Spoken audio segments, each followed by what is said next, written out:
Good afternoon. जय माता दी। राधे राधे। चल शुरू करते हैं फिर आज की क्लास। सुनेंगे, ध्यान देंगे। घर पे पढ़ा आपने, रिवाइज किया? चल शुरू करते हैं आज की क्लास।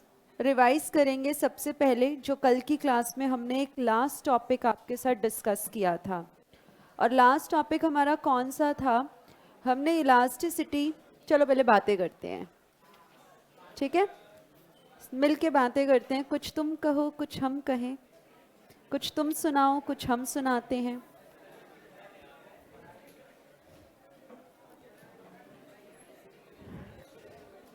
हो गई बातें तो मुझे बताएं, शुरू करेंगे। I need your permission.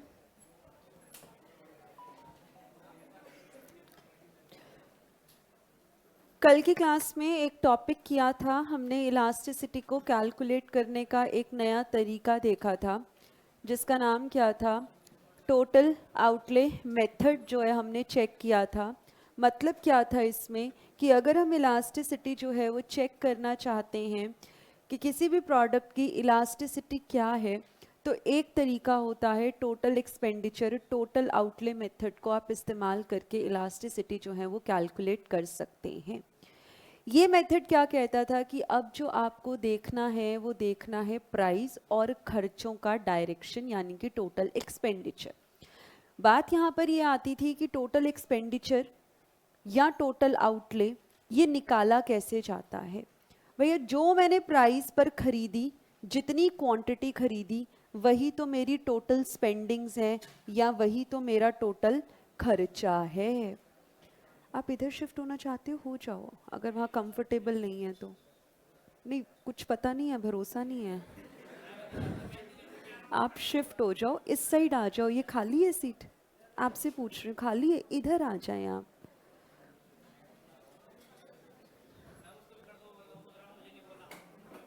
आप ऐसा सोच रहे हो? आपके दोस्त कह रहे हैं कि आप नाराज हो गए मुझसे क्योंकि मैंने आपको नहीं बोला। नहीं नहीं, ऐसे ही तुम ऐसे ही हैं, ऐसे ही दिल खट्टे करवा रहे हो हमारे। छोड़ो जी, चलो।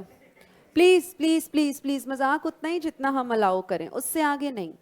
सुने इधर।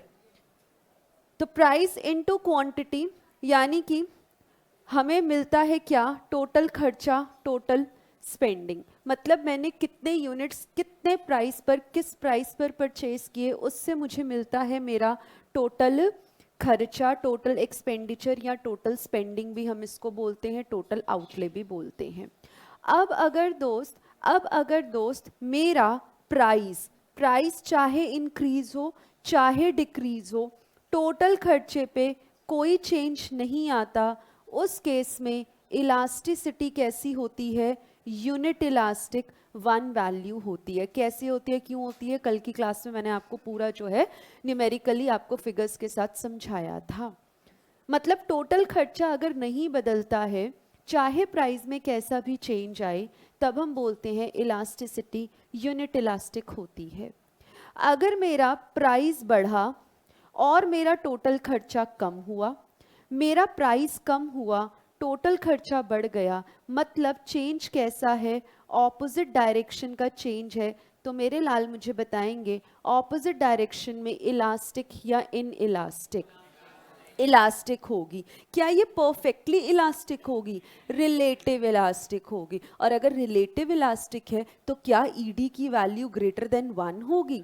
बिल्कुल होगी। और एक चीज हमने और की थी कि अगर मेरा प्राइस बढ़ा, मेरा टोटल खर्चा भी बढ़ता है, मेरा प्राइस कम होता है, खर्चा भी कम होता है। मतलब कि हम सेम डायरेक्शन की बात कर रहे हैं, मूवमेंट्स जो है वो सेम साइड में है। तो बोलो ना दोस्त, इलास्टिसिटी कम या ज्यादा? कम। मतलब इन इलास्टिक। रिलेटिव या परफेक्ट? रिलेटिव। तो ईडी की वैल्यू क्या रहेगी? लेस देन 1 रहेगी। इस मेथड का लिमिटेशन क्या था कि ये जो मेथड है एग्जैक्ट नहीं है। ये सिर्फ ये बताता है कि डिमांड किसी प्रोडक्ट की इलास्टिक है या इन इलास्टिक है। एक वैल्यू जो है वो हमें प्रॉपर कैलकुलेट करके नहीं देता है। और दूसरी बात ये कि ये वाला जो मेथड है सिर्फ इन्हीं आप लोग ना शिफ्ट हो जाओ, आप लोग ये पूरी लाइन कहीं शिफ्ट हो जाओ बच्चे, क्योंकि वो ग्लास तो है नहीं, कुछ भी पत्थर वत्थर, आप थोड़े इधर शिफ्ट हो जाओ। हाँ जी, पीछे खाली है।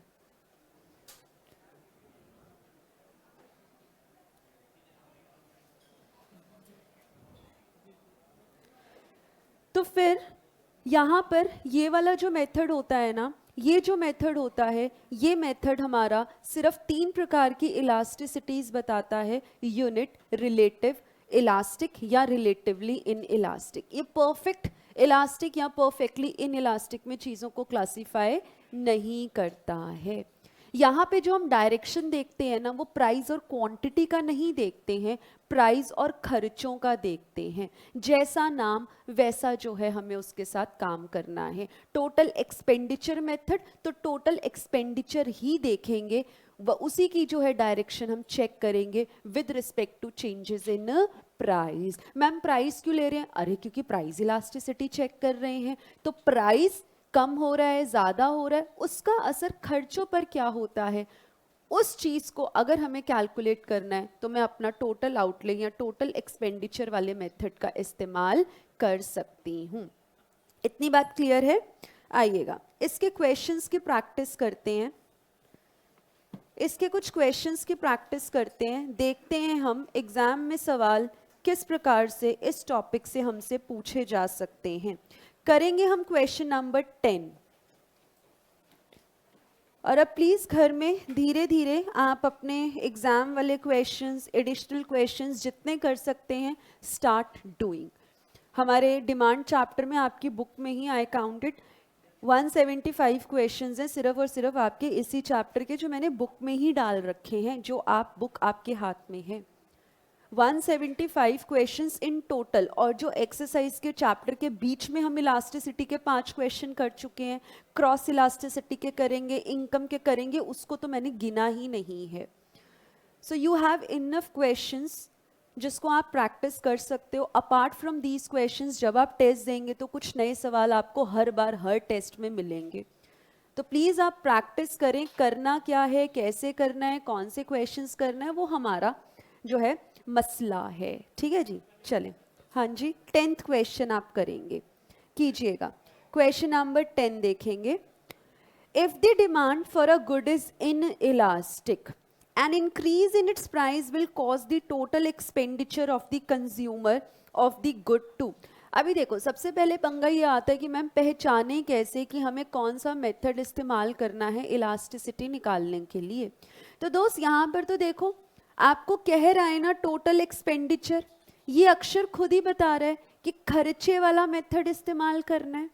प्राइस चेंजेस की वजह से मेरा खर्चे पे क्या असर आ रहा है, वो चीज़ कैलकुलेट कहाँ से होगी, टोटल एक्सपेंडिचर या टोटल आउटले वाले मेथड का इस्तेमाल करके। तो अभी देखो यहाँ पे आप चेक करिएगा, इन इलास्टिक, आपको ये समझ में आया कि कौन सा मेथड इस्तेमाल करना है। अब आप मुझे बताओ इन इलास्टिक का केस कब होता है, जब प्राइस और टोटल खर्चे की डायरेक्शन कैसी होती है, सीधी डायरेक्शन होती है। अब अगर हमारा प्राइस दोस्त इंक्रीज हुआ है तो आप बताओ ना खर्चा भी इंक्रीज होगा। Option B. क्या आप कर पाए, एनालाइज कर पाए कैसे करना था सवाल? आगे बढ़ूं, इस सवाल में कोई प्रॉब्लम? चलो नेक्स्ट क्वेश्चन आप 11th करेंगे। If regardless of changes in its price quantity demanded remains unchanged, quantity पे तो कोई असर ही नहीं है, क्या इसको आप बोल सकते हो परफेक्टली इन इलास्टिक? इस केस में दोस्त बताओ ना कर्व कैसा बनता है, ऐसा ऐसा बनता है। क्या इस केस में ईडी की वैल्यू 0 है? क्या इसको वर्टिकल बोलते हैं? बस ये करना था। और जब आप एग्जामिनेशन क्वेश्चंस अपने एंड पे प्रैक्टिस करेंगे ना, आप खुद फील करेंगे, अगर कॉन्सेप्ट क्लैरिटी एकदम गजब एक क्लास अच्छे लेवल की है ना, if you people are not missing out on any of the lectures, आप लोग सिंसियर हैं, घर में पढ़ रहे हैं, मेरे साथ साथ चल रहे हैं ना, आप एक एक सवाल एग्ज़ाम का कर पाएंगे। और आप लेवल देखिएगा, इंस्टीट्यूट जो आपसे पूछ रहा है बहुत ही बेसिक सवाल पढ़ेंगे हम, हर एक चीज़ इन डेप्थ में, पर सवाल आपको लग रहे हैं इजी क्योंकि आपका एनालिसिस बहुत ज़्यादा बढ़ चुका है। पर ऐसे बहुत से बच्चे होते हैं कि इको का पेपर उनके लिए मुश्किल आता है। ऐसा थोड़ी है कि सबके लिए सब पेपर आसान होते हैं या सबके लिए सब पेपर मुश्किल होते हैं। आपकी तैयारी का लेवल डिफाइन करेगा कि आपके लिए वो पेपर आसान था या मुश्किल था। तो तैयारी ऐसी करो बच्चे कि अच्छे से अच्छा जो है ना स्कोर आप कर पाएँ। और एक सब्जेक्ट तो हमेशा आपको अपनी स्ट्रेंथ बनाना ही पड़ेगा, जो आपको एग्रीगेट में मदद करे, जो आपको टोटल बनाने में जो है वो आपकी मदद करे। करेंगे दोस्त, नेक्स्ट क्वेश्चन करेंगे हम।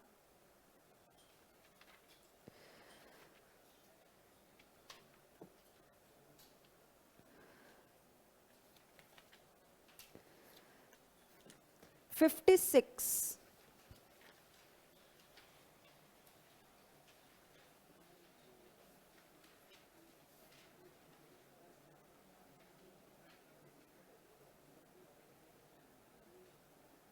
कीजिएगा 56।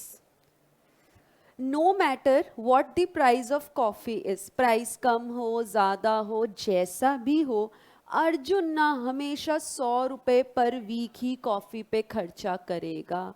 यानी कि प्राइस कम, टोटल खर्चा नहीं बदलता, प्राइस ज़्यादा तो भी नहीं बदलता, कम पे भी नहीं बदलता। ये मैम आपने खर्चा क्यों लिखा? अरे कह रहे हैं ना स्पेंडिंग, यानी कि उसका खर्चा, टोटल एक्सपेंडिचर। अभी आप रिलेट कर पा रहे हो रीज़न कि ये टॉपिक किया, तो ऑब्वियसली उसी टॉपिक से रिलेटेड सवाल है। पर मैं आपको बात के लिए बता रही हूँ कि सवालों को पहचानना कैसे है। सवाल तो टॉपिक वाइज नहीं आएंगे एग्जाम में, वहाँ पे तो आपको समझना है कि कौन सा मेथड लगाना है, आपकी इंटरप्रिटेशन है। तो उस चीज़ के लिए मैं आपको समझा रही हूँ कि कैसे पहचाने कौन सा मेथड से सवाल आया है। तो स्पेंडिंग का मतलब खर्चा, आउटले। तो आप मुझे बताओ कि अगर प्राइस कितना भी हो, अर्जुन को कोई फर्क नहीं पड़ता, वो कहता है मैंने 100 रुपये ही खर्च करने हैं। महंगा हो जाएगा तो मैं अपनी क्वांटिटी कम कर दूंगा इस प्रकार से कि तब भी मेरा 100 रुपये में काम हो जाए, और अगर सस्ता हो जाता है तो क्वांटिटी थोड़ी सी बढ़ा दूंगा, पर उतनी ही बढ़ाऊंगा कि 100 रुपये में काम हो जाए। मम्मी पापा ने मना किया 100 रुपये से ज़्यादा हम आपको नहीं देंगे पर वीक कॉफ़ी पे खर्च करने के लिए। तो बोलो ना, जब खर्चा नहीं बदल सकता उस केस में इलास्टिसिटी कैसी होती है? यूनिट इलास्टिक होती है। जवाब डी रहेगा। सवाल इंपॉर्टेंट है, आप स्टार मार्क कर सकते हैं। नेक्स्ट आप करेंगे क्वेश्चन नंबर 59। कीजिएगा। If the price of air conditioner increases from 30,000 से 10 रुपये। आपको लग रहा है आगे तो छोड़ो क्या ही पूछेगा वो, 30,000 का प्राइस है एसी का, 10 रुपये बढ़ गया है, क्या आपका डिसीजन इस पर निर्भर करेगा कि अब 10 रुपये बढ़ गया है तो आई विल नॉट परचेज? 30,000 में क्या 10 रुपये कोई छोटू सा पॉइंट का चेंज है? कौन सा method of elasticity? Point elasticity. क्या सवाल इसी पर है? बिल्कुल इसी पर है।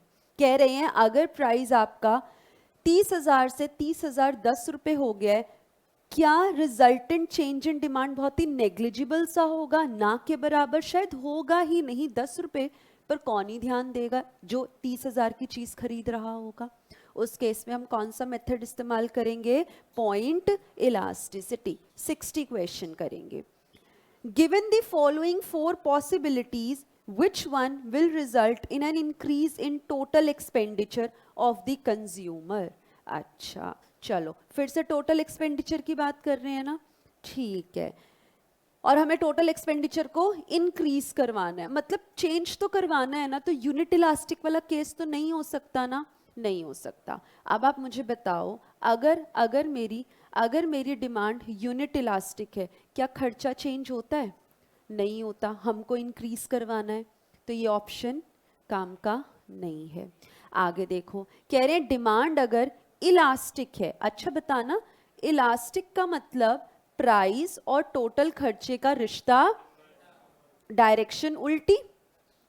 तो अगर मेरा प्राइस बढ़ेगा दोस्त, तो इस केस में मेरी एक्सपेंडिचर कम हो जाएगा, हमको तो इंक्रीज करवाना है, ये भी ऑप्शन काम का नहीं है। आगे देखें, डिमांड अगर इन इलास्टिक है तो क्या प्राइस और टोटल एक्सपेंडिचर का डायरेक्शन सीधा? तो अगर मेरा प्राइस गिर रहा है तो क्या खर्चा भी गिरेगा? बिल्कुल, अरे सेम डायरेक्शन का चेंज है दोस्त। तो अगर इन इलास्टिक है डिमांड तो प्राइस के गिरने से क्या खर्चा भी गिरेगा? हाँ गिरेगा, हमें तो इंक्रीज करवाना है, ये भी काम का ऑप्शन नहीं।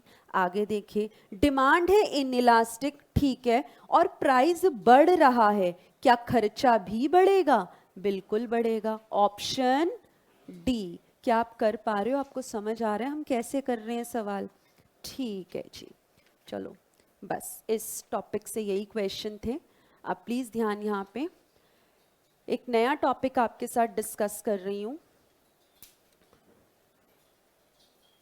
चल,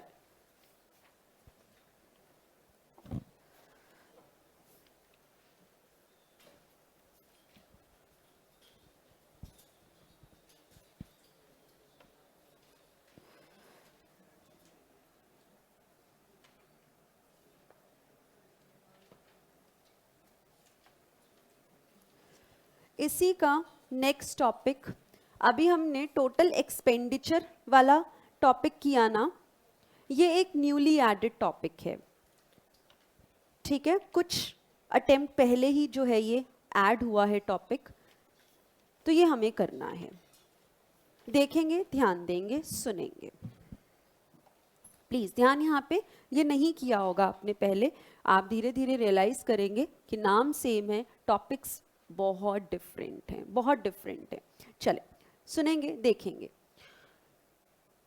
मेरा खर्चा, मैं कौन? कंज्यूमर। मेरा खर्चा, मैं कंज्यूमर, क्या सेलर का रेवेन्यू बनेगा? Other things remaining constant, ma'am बहुत सारे, क्या पता उसकी सब्सिडी है, उसको टैक्स पे करना, उसका प्रॉफिट मार्जिन, नहीं, ये सब बातें नहीं। हम इकोनॉमिक्स पढ़ रहे हैं, मैं आपको अकाउंट्स या कॉस्टिंग नहीं पढ़ा रही। सिंपल सी बात, अगर मैंने 2 यूनिट्स परचेज किए हैं, 1 यूनिट का प्राइस 10 रुपए है, क्या मेरी जेब से 20 रुपए का खर्चा हुआ है? हुआ है। मैंने 20 रुपए अपनी जेब से निकाल के दुकान वाले को दे दिए, क्या दुकान वाले का टोटल रेवेन्यू 20 रुपए है? खत्म बात। ये नहीं मैम प्रॉफिट भी ऐड होगा, ये चीजें नहीं, एवरीथिंग रिमेनिंग कांस्टेंट। सिंपल सी बात, 20 रुपए से मैंने खर्चा किया, 20 रुपए मैंने किसको दिए? सेलर को दिए। बायर का खर्चा, सेलर का रेवेन्यू। इतनी बात समझ में आई? इतनी बात हमको समझ में आती है, ठीक है। तो मतलब रेवेन्यू सेलर के एंड पे भी ऐसे ही निकलेगा कि उसने 2 यूनिट्स बेचे, 10 रुपए पर यूनिट पे बेचा, प्राइस इनटू क्वांटिटी, यही लिखा है यहां पर। समझ में आया? क्योंकि रेवेन्यू है तो इन्होंने अक्षर सोल्ड लिख दिया, एक्सपेंडिचर होता तो परचेज्ड लिख देते, यही फर्क आता, यही फर्क आता। अब ना सुनिएगा, अब सुनिएगा, जब जब ना दोस्त, जब जब सेलर प्रोडक्ट के प्राइस को बढ़ाता है ना, 2 प्रकार के इफेक्ट्स होते हैं, 2 प्रकार के इफेक्ट्स, 2 प्रकार के इंपैक्ट हमको स्टडी करने हैं। एक होता है प्राइस इफेक्ट, दूसरा होता है क्वांटिटी इफेक्ट। यहां से सवाल इस पर्टिकुलर इफेक्ट से अभी तक आया नहीं है। सवाल कहां से आएगा? ये जो नीचे टेबल दी है वहां से आता है। पर अभी हम समझाएंगे आपको कि ये 2 इफेक्ट्स क्या होते हैं और इन 2 में से ज्यादा स्ट्रॉन्ग कब कौन सा होता है। तो इन 2 इफेक्ट्स में से कौन सा ज्यादा स्ट्रॉन्ग होता है किस केस में, इसके ऊपर सवाल नहीं आया है, पर वैसे सवाल आता है। कैसा आता है अभी टॉपिक करेंगे तो मैं आपको बताऊंगी। सुना, 2 तरीके के ना इफेक्ट होते हैं, प्लीज ध्यान से सुनिएगा। आप मुझे बताना, लेट अस सपोज क्या मैंने प्राइस इंक्रीज कर दिया, आप मान के चलो क्या कि प्रोडक्ट का ना प्राइस अगर इंक्रीज हो गया, ब्रैकेट्स नहीं पढ़ रही, जो ब्रैकेट के बाहर लिखा है पहले उसको हम कंसिडर करेंगे। अगर किसी प्रोडक्ट का ना दोस्त प्राइस बढ़ गया है तो क्या अब उसके बाद जितने भी यूनिट्स बिकेंगे बढ़े हुए प्राइस पे बिकेंगे? बढ़ेंगे। प्राइस अगर बढ़ गए हैं तो अब उसके बाद जो भी यूनिट बिकेगा वो बढ़े हुए इंक्रीज्ड प्राइसेस पर बिकेगा। तो क्या होगा? Each unit sold sells at a higher price. क्या इसकी वजह से टोटल रेवेन्यू बढ़ जाएगा? फिर से सुनेंगे। प्रोडक्ट का प्राइस बढ़ गया, प्रोडक्ट का प्राइस बढ़ गया, अब जितना भी यूनिट बिकेगा वो इंक्रीज्ड प्राइस पर बिकेगा। क्या सेलर का रेवेन्यू भी बढ़ जाएगा? समझ में आती है बात? ठीक है। दूसरी बात, अगर प्राइस डिक्रीज हो गया तो जो भी प्रोडक्ट अब बिकेगा वो कम प्राइस पर बिकेगा, जिसकी वजह से सेलर का रेवेन्यू कम हो जाएगा, टोटल रेवेन्यू उसका कम हो जाएगा। मतलब जब प्राइस हुआ इंक्रीज तो फिर रेवेन्यू क्या हुआ? इंक्रीज। क्यों? क्योंकि अब हर एक नया प्रोडक्ट, एडिशनल प्रोडक्ट बढ़े हुए प्राइस पर बिकेगा। और जब प्राइस हुआ डिक्रीज तो हर यूनिट अब कम प्राइस पर बिकेगा, जिसकी वजह से रेवेन्यू भी कम हो जाएगा। ये बात आई समझ में? इसी चीज को बोलते हैं प्राइस इफेक्ट, इसी चीज को बोलते हैं price effect. Let me complete, मुझे पता है आपका जो डाउट है वो अभी क्लियर हो जाएगा। इतनी बात समझ में आती है? समझ में आती है, ठीक है। इस चीज को बोला जाता है प्राइस इफेक्ट, प्राइस इफेक्ट। हाँ जी। दूसरा होता है क्वांटिटी इफेक्ट, दूसरा होता है क्वांटिटी इफेक्ट। अब सुनना, अगर प्रोडक्ट का प्राइस इंक्रीज हो गया, अगर प्रोडक्ट का प्राइस इंक्रीज हो गया, क्या अब कम बिकेंगे यूनिट्स? क्या अब कम बिकेंगे यूनिट्स? ये दूसरा नजरिया है सोचने का। जब प्राइस बढ़ गया, क्या अब कम यूनिट्स बिकेंगे? बिल्कुल बिकेंगे। कम बिकेंगे तो क्या रेवेन्यू कम हो जाएगा?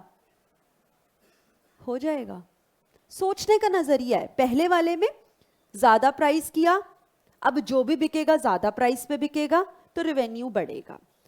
प्राइस कम किया, जो भी बिकेगा कम प्राइस पे बिकेगा, रेवेन्यू कम हो गया। प्राइस इफेक्ट, प्राइस इफेक्ट, ठीक है। दूसरा क्वांटिटी इफेक्ट, प्राइस अगर बढ़ेगा, अब कम यूनिट्स बिकेंगे as per law of demand, कम यूनिट्स बिकेंगे तो हमारा रेवेन्यू पर भी असर आएगा। क्या रेवेन्यू भी कम हो जाएगा? हो जाएगा। उल्टा इसका, अगर प्राइस डिक्रीज हो जाएगा तो सस्ते रेट पे ज्यादा बिकेगा, ज्यादा बिकने से क्या रेवेन्यू बढ़ जाएगा? बढ़ जाएगा। Quantity effect, price effect, quantity effect. Price effect में सिंपल सी बात, प्राइस बढ़ने से जो भी अब बिक रहा है बढ़े हुए प्राइस पे बिक रहा है तो रेवेन्यू बढ़ रहा है। प्राइस कम हो रहा है, कम प्राइस पे बिक रहा है तो रेवेन्यू कम हो रहा है। क्वांटिटी इफेक्ट, अब प्राइस का असर क्वांटिटी पे देख रहे हैं, यानी कि कहीं ना कहीं लॉ ऑफ डिमांड को फॉलो करवा रहे हैं यूजुअल जनरल सेंस में। ज्यादा प्राइस करेंगे, असर आएगा डिमांड पे, डिमांड कम हो जाएगी, कम बिकेगा तो रेवेन्यू कम हो जाएगा। और अगर प्राइस कम होगा, लोग ज्यादा खरीदेंगे, ज्यादा बिकेगा तो रेवेन्यू बढ़ जाएगा। यहां तक ये बात समझ आई? दो इफेक्ट, प्राइस और क्वांटिटी। अब ना ये जो टेबल है ना दोस्त, ये मैं नहीं बनाऊंगी, ये आप बनाओगे। आपको मैं याद नहीं करवाऊंगी, आपको मैं समझाऊंगी। और मैं चाहूं ना तो सीधा आपको ये बोल सकती हूँ, दोस्त जो हरकतें आप टोटल एक्सपेंडिचर मेथड में करके आए हो ना, वही हरकतें यहाँ होंगी। क्योंकि फर्क क्या है, जो मेरा खर्चा है वो सामने वाले का रेवेन्यू है और मेरा टॉपिक निपट जाएगा। पर वो काम हमने करना नहीं है, हमको चीजें समझनी है। आप मुझको बताना, अभी अभी आप ये जो टॉपिक करके आए हो, अभी अभी ये जो टॉपिक करके आए हो, आप मुझे बताओ, जब प्राइस और एक्सपेंडिचर का उल्टा डायरेक्शन है तो डिमांड कैसी थी? इलास्टिक थी। जरा यहां पर चेक करना, इलास्टिक में क्या प्राइस और रेवेन्यू का उल्टा है रिश्ता? मैं तो कह सकती हूँ सीधा, जो वहां की है कॉपी पेस्ट कर दो, फर्क क्या है? तब मैं बायर थी तो मेरा एक्सपेंडिचर था, रेवेन्यू सेलर के हाथ में है, तो बस डायरेक्शन देखो, कॉन्सेप्ट सेम है। वो काम नहीं करेंगे, समझेंगे। अब यहाँ पर एक एक चीज आप समझेंगे, और उसके बाद जब मैं आपसे क्वेश्चन करूंगी ना, आप बिल्कुल इस टेबल को बिना देखे आप मुझे आंसर कर पाएंगे, ध्यान देना। अब मैं सबसे पहले केस ले रही हूं इलास्टिक डिमांड का। इलास्टिक का मतलब क्या होता है दोस्त? जब क्वांटिटी पर असर ज्यादा आता है प्राइस चेंज का। इतना ही, ऐसे ही होता है, ऐसा ही होता है। अब ना आप मुझको एक बात बताना, अगर मैं इस केस में, इलास्टिक केस में, अगर मैं अपने प्राइस को ना बढ़ा दूं तो क्या डिमांड कम हो जाएगी? क्या बहुत ज्यादा से कम हो जाएगी? क्या बहुत ज्यादा से कम हो जाएगी? क्योंकि असर क्वांटिटी पे ज्यादा आएगा, डिमांड इलास्टिक है। अगर मैंने प्राइस बढ़ाया तो डिमांड कम हो जाएगी। क्या बहुत ज्यादा से कम हो जाएगी? हाँ, बहुत ज्यादा से कम हो जाएगी। क्या बहुत ज्यादा से कम होने का मतलब लोगों ने कम क्वांटिटी परचेज करना शुरू कर दिया क्योंकि प्राइस बढ़ गया था? हाँ, क्या कम, बहुत कम क्वांटिटी बिकेगी तो रेवेन्यू भी कम हो जाएगा? पहला डब्बा खत्म। लॉजिक फिर से देखेंगे, फिर से सुनेंगे, ध्यान दीजिएगा। डिमांड कैसी? चलो मैं इसको छुपा देती हूं और आप भी बुक से नहीं देखोगे, सवाल मैं पूछूंगी, जवाब आप मुझको देना। मैं आपसे क्या पूछ रही हूं? मैं आपसे ये पूछ रही हूं कि मेरी डिमांड है इलास्टिक। क्या इलास्टिक को मैं ऐसे डिनोट कर सकती हूं? कर सकती हूं। अब दोस्त, अगर मेरा प्राइस इंक्रीज होगा तो डिमांड को तो कम होना है, डिमांड कम होगी पर ज्यादा असर आएगा इस पे, यही मतलब है, यही मतलब। क्यों क्यों डिमांड कम हो रही है? क्योंकि लोग कम क्वांटिटी परचेज कर रहे हैं बढ़े हुए प्राइस पर। मतलब इफेक्ट कौन सा लग रहा है, प्राइस या क्वांटिटी? क्वांटिटी इफेक्ट लग रहा है, क्योंकि लोग कम क्वांटिटी खरीद रहे हैं। तो क्या मेरा रेवेन्यू भी कम हो जाएगा? यही तो वहां लिखा है, वहां पर यही तो लिखा है। क्या लिखा है? इलास्टिक डिमांड में अगर प्राइस बढ़ेगा, इलास्टिक डिमांड में अगर प्राइस बढ़ेगा तो क्वांटिटी इफेक्ट लगाते हुए रेवेन्यू कम हो जाएगा। Let us check in the book. अगर इलास्टिक डिमांड है, प्राइस बढ़ेगा तो क्वांटिटी इफेक्ट लगाते हुए रेवेन्यू कम हो जाएगा। क्या इसमें कुछ याद करना था, समझना था? अब आप कोशिश कर लो, आंख बंद करके हम याद करेंगे इलास्टिक डिमांड, ये वो नहीं, भूल जाओगे, कर ही नहीं सकते। कितने टेबल्स याद करोगे? बहुत बड़ा कोर्स। अभी 11th-12th वाली अप्रोच छोड़ दें कि रट लेंगे, लर्न कर लेंगे। यहाँ आप लर्न कर ही नहीं सकते, यहाँ आप लर्न नहीं कर सकते। वहाँ आपको 1 साल पूरा मिला था और यहाँ पे आपके पास समय है क्या? नहीं है इतना समय। वहाँ जो कोर्स आपने 11th-12th में पूरा 1-1 साल आपने पढ़ा, 2 साल लगाए, वो पूरा 11th-12th का कोर्स तो है ही है यहाँ पर। साथ में और कितना कुछ नया ऐड है। क्या ये टॉपिक करके आए थे? नहीं करके आए थे। वॉल्यूम 2 ना दोस्त 15 चैप्टर्स हैं, सिर्फ एक नेशनल इनकम आपने की है, उसके अलावा 14 chapters newly introduced for you people. आपके लेवल पे बिल्कुल नया। वो लग रहा है मैम मैक्रो बोल रही है तो हम तो पढ़ के आए हैं, नहीं कुछ पढ़ के आए। और नेशनल इनकम में ना जितना पढ़ा है ना वो मुझे पता है, जो पढ़ा होगा। जब तक हम उस वॉल्यूम पे पहुंचेंगे ना तब तक आप 11th-12th का वैसे ही भूल चुके होंगे। मैंने परसों क्या पढ़ाया था ना वही भूल चुके होंगे उसमें से। तो प्लीज इस चीज को समझें कि आपको रटना नहीं है, लर्न नहीं करना, आप कर नहीं पाएंगे। इको में अगर आपने लर्न करने की कोशिश की तो फिर रिस्क आपका है, वो रिस्क आपका है। चलो जी आगे देखो। नो वंश नो, आगे देखो। नेक्स्ट मैं आपसे पूछती हूँ, फिर से नेक्स्ट केस।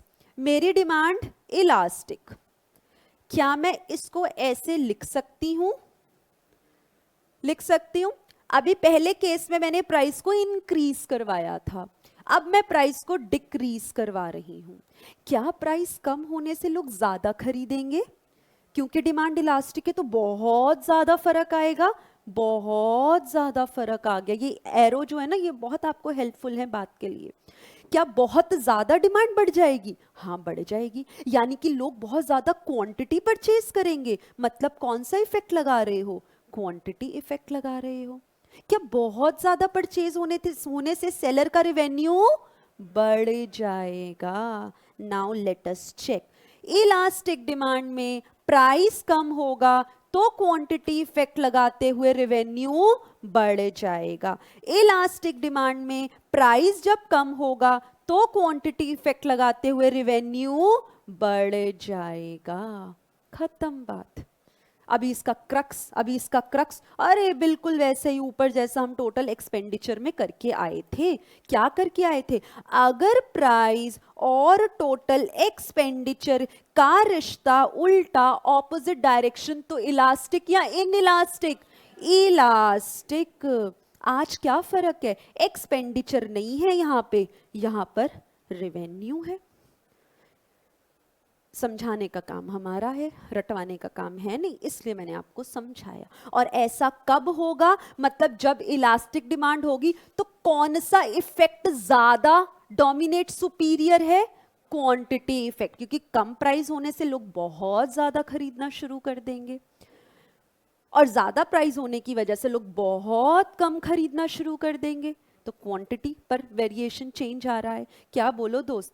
इलास्टिक डिमांड में एक क्रक्स और निकला, जब डिमांड इलास्टिक होगी तो प्राइस इफेक्ट स्ट्रॉन्गर है या quantity effect? Quantity effect. Effect कौन सा स्ट्रॉन्गर है, इस पे सवाल अभी तक नहीं आया। सवाल सिर्फ इतने पर आया है। अभी करवाऊंगी क्वेश्चन, अभी करवाऊंगी। क्या इतना समझ में आया?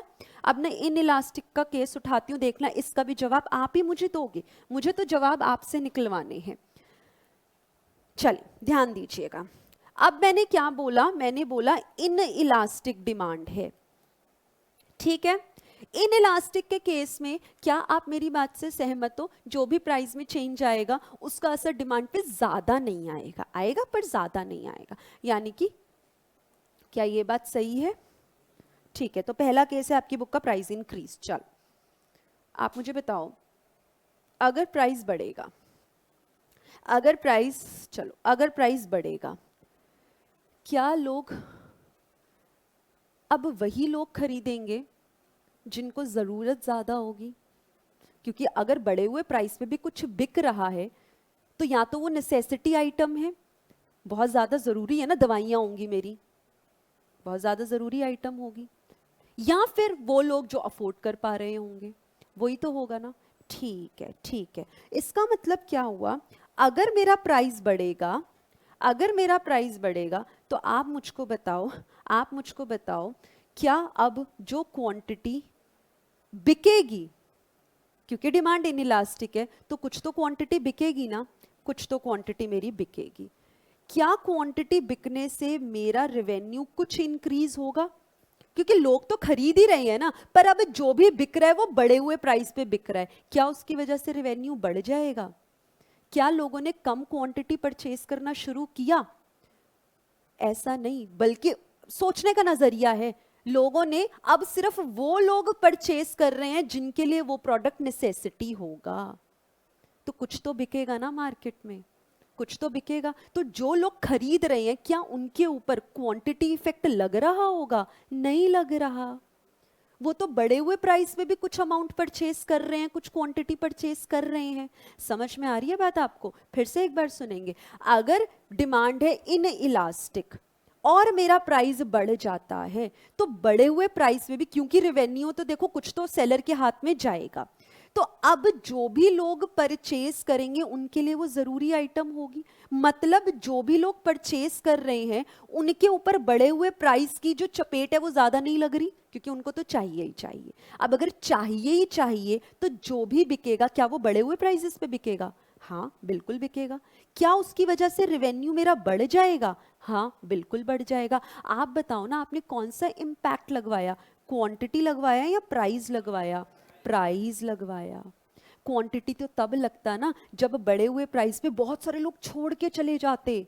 ऐसा तो हो नहीं रहा, लोग तो अभी भी खरीद रहे हैं। तो अगर खरीद रहे हैं तो कुछ उसके लिए स्पेंडिंग भी तो कर रहे हैं, और वही स्पेंडिंग तो सेलर के रेवेन्यू को बढ़ा रहा है। और कैसे बढ़ा रहा है, जितना भी एडिशनल प्रोडक्ट अब बिक रहा है वो बढ़े हुए प्राइसेस पे बिक रहा है, तो और बढ़ा रहा है उसको। क्या ये बात समझ में आई? मतलब जब डिमांड इनइलास्टिक है और प्राइस बढ़ जाए तो प्राइस इफेक्ट लगाते हुए रेवेन्यू बढ़ जाएगा। जब डिमांड इनइलास्टिक है और प्राइस बढ़ जाए तो प्राइस इफेक्ट लगाते हुए रेवेन्यू बढ़ जाएगा। आई बात समझ में? हाँ, नेक्स्ट केस करते हैं, नेक्स्ट केस करते हैं। लैग हो रहा है सर, ऑनलाइन मैसेज आ रहा है।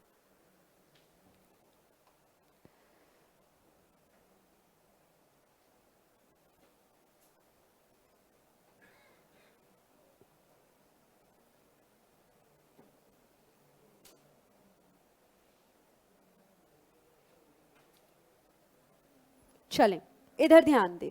अच्छा, यहाँ पे भी जो सवाल आते हैं ना वो प्रैक्टिकल क्वेश्चंस नहीं आते, ऐसे ही डायरेक्शन बेस्ड आते हैं, आपको डायरेक्शन चेक करनी होती है। ऐसा नहीं है ये प्राइस, ये क्वांटिटी बताओ, खर्चा ऐसा।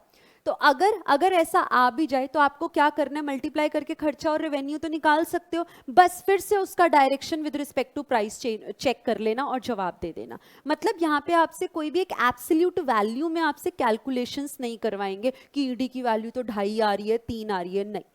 लेस देन 1, ग्रेटर देन 1 या इक्वल टू 1, आपका डिसीजन बस इसी में सहमत है। समझ में आई बात? नेक्स्ट देखते हैं। अच्छा, अब मुझको बताना, डिमांड कैसी? इनइलास्टिक।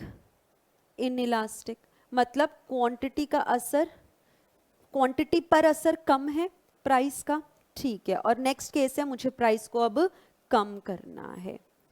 अब अगर प्राइस को मुझे कम करना है ना दोस्त, कम करना है, प्राइस को कम करना है, तो क्या इसका मतलब ये है कि जब मैंने प्राइस कम कर दिया, जब मैंने प्राइस कम कर दिया तो उस प्राइस कम होने की वजह से लोगों ने भी कम खरीदा, लोगों ने कम खरीदा। और दूसरा सोचने का पॉइंट ऑफ व्यू, जब प्राइस कम हुआ तो मेरा हर एक एडिशनल यूनिट कम प्राइस पर बिका, क्योंकि डिमांड इनइलास्टिक है ना, तो कुछ तो बिकेगा ही बिकेगा, पर जो बिका वो कम प्राइस पर बिका। डिमांड इनइलास्टिक है, कुछ तो बिकेगा ही बिकेगा, कुछ तो बिकेगा ही बिकेगा, पर अब जो भी बिकेगा वो कम प्राइस पर बिकेगा, जिसकी वजह से रेवेन्यू कम हो जाएगा। कौन सा इफेक्ट लगाया? Price effect. अगर क्वांटिटी इफेक्ट लगाया होता वो तो इलास्टिक में लगता है, यानी कि बहुत ज्यादा जब चेंज आता है तो क्वांटिटी की वजह से आता है, क्योंकि लोग बहुत ज्यादा या तो खरीदने लग जाते हैं कम प्राइस पे या बहुत कम खरीदने लग जाते हैं ज्यादा प्राइस पर। इनइलास्टिक के केस में, इनइलास्टिक के केस में प्राइस इफेक्ट जो है वो लगेगा। फिर से देखेंगे, अगर डिमांड, दोनों केस दोबारा से रिवाइज करवा रही हूं, दोनों केस दोबारा से रिवाइज करवा रही हूं। डिमांड है मेरी इनइलास्टिक और आप मुझको जवाब देना, अगर मैं प्राइस को अपने बढ़ा दूं तो क्या अब हर यूनिट बढ़े हुए प्राइस पे बिकेगा? बढ़े हुए प्राइस पे बिकेगा, बेचना है क्योंकि डिमांड इनइलास्टिक है तो लोग कुछ ना कुछ तो खरीद ही रहे हैं। तो अब जो भी बिकेगा वो इंक्रीज्ड प्राइस पर बिकने की वजह से क्या रेवेन्यू मेरा बढ़ जाएगा? कौन सा इफेक्ट लगाया आपने? Price effect. दूसरा केस, अगर मेरा प्राइस कम हो गया, अगर मेरा प्राइस कम हो गया, क्या अब हर एक एडिशनल यूनिट कम प्राइस पे बिकेगा? क्या जिसकी वजह से मेरा रेवेन्यू कम हो जाएगा? बोलो ना। क्वांटिटी ज्यादा, क्वांटिटी कम बिकी इसलिए रेवेन्यू कम हुआ है? नहीं, लोगों ने जो खरीदा है वो कम प्राइस पे खरीदा है, जिसकी वजह से रेवेन्यू कम हुआ है। बोलो कौन सा इफेक्ट?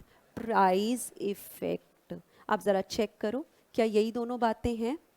क्रक्स क्या कि जब, अच्छा ऊपर वाला क्रक्स बताना, जब मेरा प्राइस और टोटल खर्चा सीधा डायरेक्शन होता है तो कैसी होती है इलास्टिसिटी? In elastic. जो मेरा रेवेन्यू है, मतलब सेलर का जो रेवेन्यू है वही तो बायर का खर्चा था। क्या ऐसा ही हो रहा है? इन इलास्टिक डिमांड में प्राइस जब बढ़ रहा है तो रेवेन्यू भी बढ़ रहा है, प्राइस जब कम हो रहा है तो रेवेन्यू भी कम हो रहा है। किसकी वजह से? प्राइस इफेक्ट की वजह से। ये क्रक्स अब आप लिख सकते हो।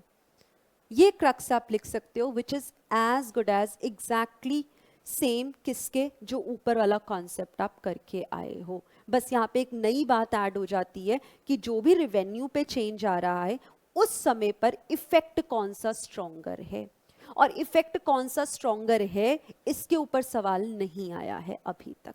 तो अब आपको लिखना क्या है क्रक्स में, ये वाली बात, इतना लिख लीजिए।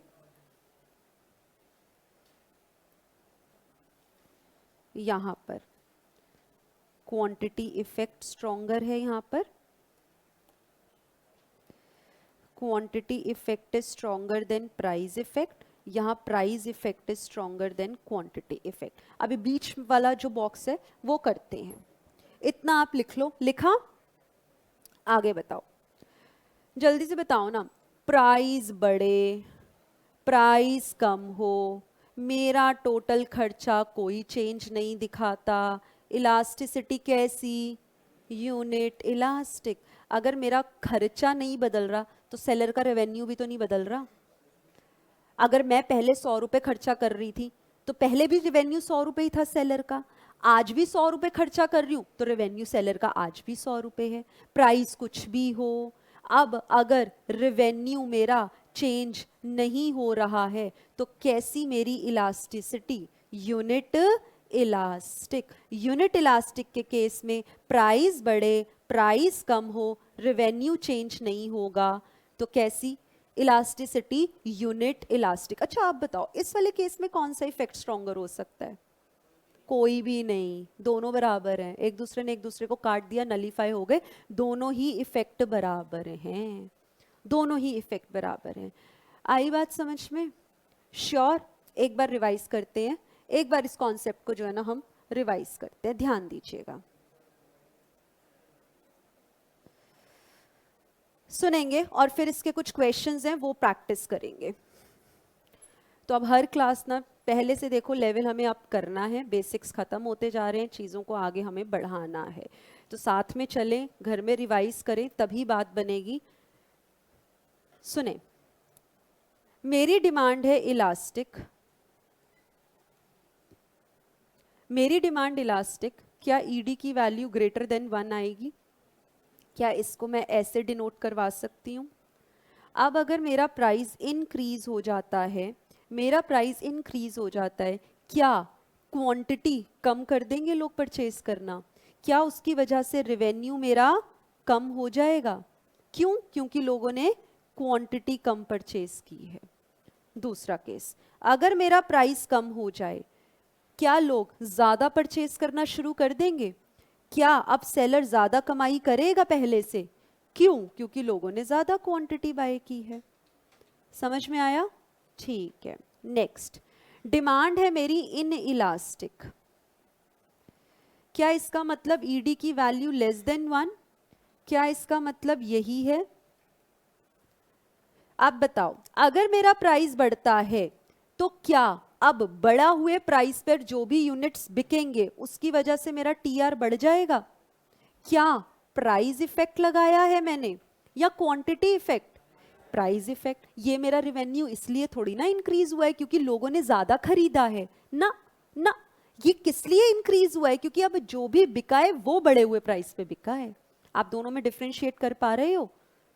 नेक्स्ट, अगर मेरा प्राइस कम हुआ है, अगर मेरा प्राइस कम हुआ है तो अब जो भी बिका है वो कम प्राइस पे बिका है, जिसकी वजह से मेरा रेवेन्यू कम हो गया। क्या ये रेवेन्यू इसलिए कम हुआ है क्योंकि लोगों ने कम परचेज किया है? ना, ये तो इसलिए कम हुआ है क्योंकि जो भी प्रोडक्ट अब बिका है वो कम प्राइस पर बिका है। तो कौन सा इफेक्ट लगाया? Price effect. अच्छा, अगर मेरी डिमांड है यूनिट इलास्टिक, क्या इसका मतलब ईडी की वैल्यू 1 है, डेल्टा क्यू बराबर डेल्टा पी है? अच्छा, इसका मतलब प्राइस बढ़े और कम हो, दोनों ही केस में मेरी रेवेन्यू पे कोई भी चेंज नहीं आता है। आपको बात समझ में आई? श्योर? यही तो टेबल वहां बना रखा है, यही टेबल आपकी बुक में बना रखा है, आप अपनी बुक से चेक करें, इसी टेबल को कि क्या कोई वेरिएशन है या हमने भी सेम किया है। अच्छा, तो यहाँ पे क्रक्स आप लिखना चाहो, क्या क्या लिखोगे क्रक्स? कि अगर प्राइस और टोटल रेवेन्यू का रिश्ता उल्टा तो डिमांड कैसी, इलास्टिक या इनइलास्टिक? इलास्टिक रहती है। और इलास्टिक के केस में quantity effect is stronger than price effect. आगे, अगर मेरी डिमांड यूनिट इलास्टिक है तो क्या मतलब है? प्राइस बढ़े प्राइस कम हो, मेरा टीआर में कोई चेंज नहीं आता है। इस केस में क्वांटिटी इफेक्ट प्राइस इफेक्ट के बराबर होता है। और लास्ट वाले केस में मेरा प्राइस और टीआर अगर सीधी डायरेक्शन में मूव करें, क्या इसको मैं इनइलास्टिक बोलूंगी? और इस केस में क्वांटिटी इफेक्ट स्ट्रॉन्गर नहीं होता, प्राइस इफेक्ट स्ट्रॉन्गर होता है। आ रही है बात समझ? टॉपिक इंपॉर्टेंट है, टॉपिक इंपॉर्टेंट है, बर्डन लेके नहीं करना, ना ये सब्जेक्ट ना कोई और सब्जेक्ट, ना ये टॉपिक ना कोई और टॉपिक। अभी तो चीज़ों की शुरुआत हुई है, आगे आगे देखो होता है क्या। तो हर एक चीज़ तो हम सोचें कि बिल्कुल जो पढ़ी हुई है, नाम सेम है तो बिल्कुल वैसा ही पढ़ेंगे, तो बेटा फिर 11th 12th और सीए में फ़र्क क्या रह जाएगा? वही जो पहले आपको मैंने बोला था, इंग्लिश का मतलब सिर्फ ABCD लिखना है ये थोड़ी ना होता है। ये तो आप फर्स्ट सेकंड क्लास में सीख लेते हो, अरे LKG UKG में सीख लेते हो, कहाँ फर्स्ट सेकंड की बात कर रहे हैं हम। लेकिन फिर भी लोग इंग्लिश में मास्टर्स करते हैं, मतलब कुछ तो अलग होता ही होगा ना। तो इकोनॉमिक्स जो हम पढ़ते आ रहे हैं अभी तक, ये वो बात नहीं है दोस्त। आप अपनी फील्ड में, आप अपने पर्टिकुलर कोर में आप मास्टर्स एक तरीके से कर रहे हैं, आपको पता होगा CA degree is as good as master's degree, equivalent है उसके। आपको ये बात पता होगी, आप जिस कोर्स में हो उसके बारे में थोड़ा बहुत पता है, नहीं पता है या बस ऐसे ही मम्मा पापा ने कहा, दोस्त ने कहा तो CA कर लिया? अच्छा, कितने बच्चे हैं जो अपने मन से CA कर रहे हैं कि हम वाकई करना चाहते हैं, और कितने लोग ये कि मेरे घर में मम्मी पापा CA हैं, भाई बहन CA हैं, उन्होंने कहा बेटा CA कर लो इसलिए आप CA कर रहे हो। ऐसा आपके साथ है? मतलब आप लोगों का अपना मन नहीं है CA करने का? वो तो सीधा चल, अभी भी मन नहीं बना, 3-4 क्लासेस आपकी हो गई हर सब्जेक्ट की। चलो एक एक देखो, कहते हैं ना एक्सेप्शन, इतनी बड़ी क्लास में एक आधे तो मिल जाएंगे ऐसे कि ठीक है, बट इट्स ओके। अगर डेस्टिनी ने आपके लिए यही प्लान किया है तो भैया हाथ जोड़ के एक्सेप्ट कर लो, क्या कर सकते हो, हैं? फ्रूटफुल है, अच्छा ही होगा, जो होगा बढ़िया होगा। इसी सोच के साथ क्वेश्चन नंबर 29 करते हैं, आइएगा।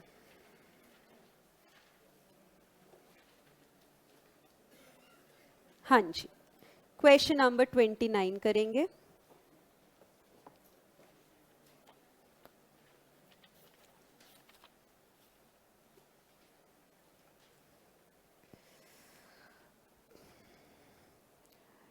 ऑनलाइन समझ आ रहा है?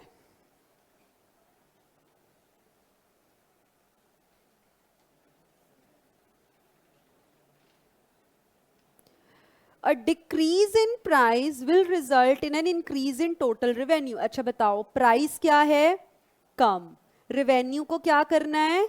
ज्यादा है। प्राइस और रेवेन्यू का रिश्ता मतलब डायरेक्शन उल्टा। किस केस में होता है? इलास्टिक या इनइलास्टिक में? इलास्टिक या इनइलास्टिक? इलास्टिक में। अच्छा, क्या इलास्टिक का मतलब यही होता है? मतलब proportionate change in quantity demanded is greater than proportionate change in price. Answer बता दो फिर। Option B. चलो जी,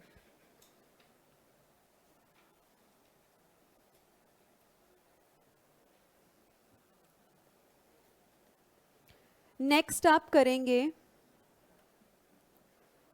30।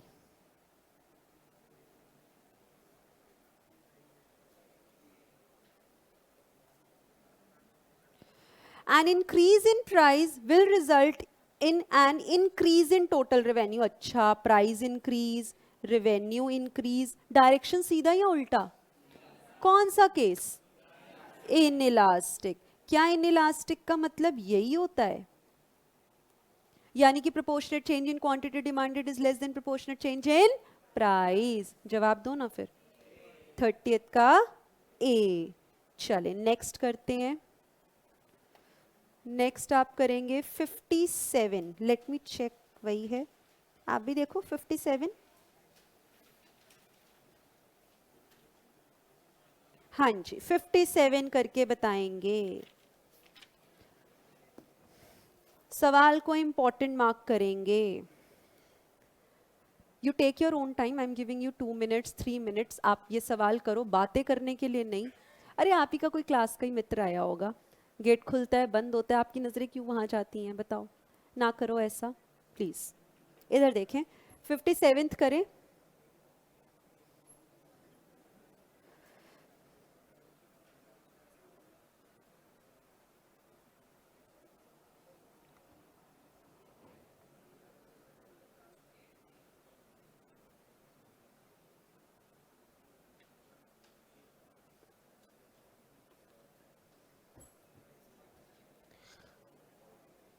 करेंगे।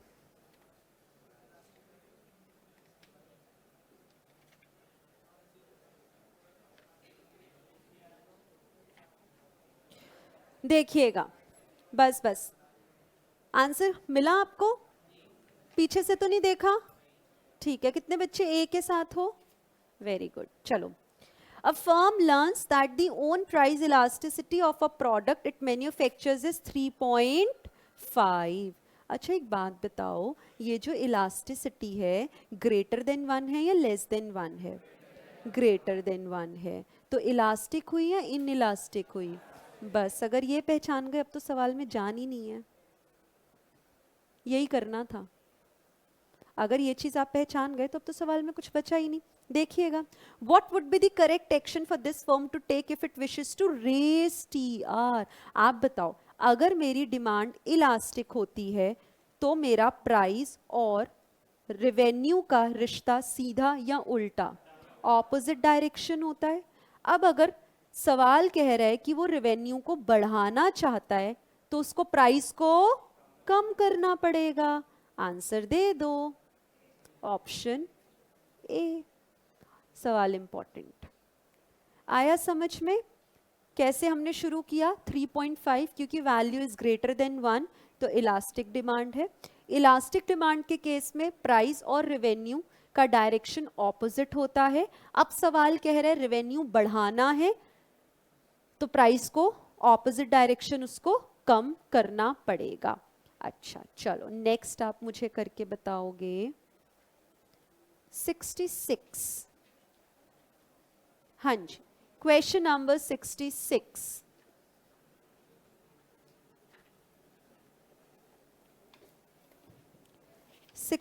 करेंगे।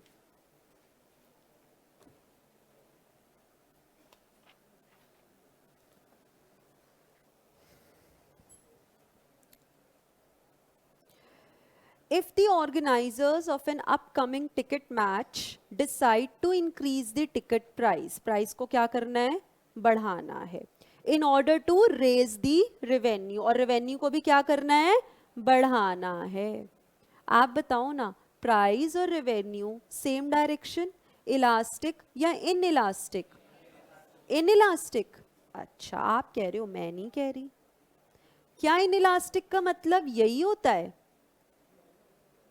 आप कह रहे हो, मैं नहीं कह रही। अच्छा तो अगर जो आप कह रहे हो उसके हिसाब से जवाब दो, ऑप्शन बी। क्या इसका मतलब यही है proportionate change in quantity demanded is less than proportionate change in price? चलो, proportionate percentage increase in ticket rate, यानी कि प्राइस की बात कर रहे हैं, will be greater than the percentage decrease in ticket sold. आपको समझ में आया है सवाल? Option B. किसी और का कोई और जवाब? श्योर, पक्की बात? चलो तो यहाँ पे ये वाला टॉपिक जो है वो मेरा खत्म होता है। Option B online, good. अब एक और नया टॉपिक आपके लिए लेकर आते हैं, सुनेंगे समझेंगे, ध्यान यहाँ पर।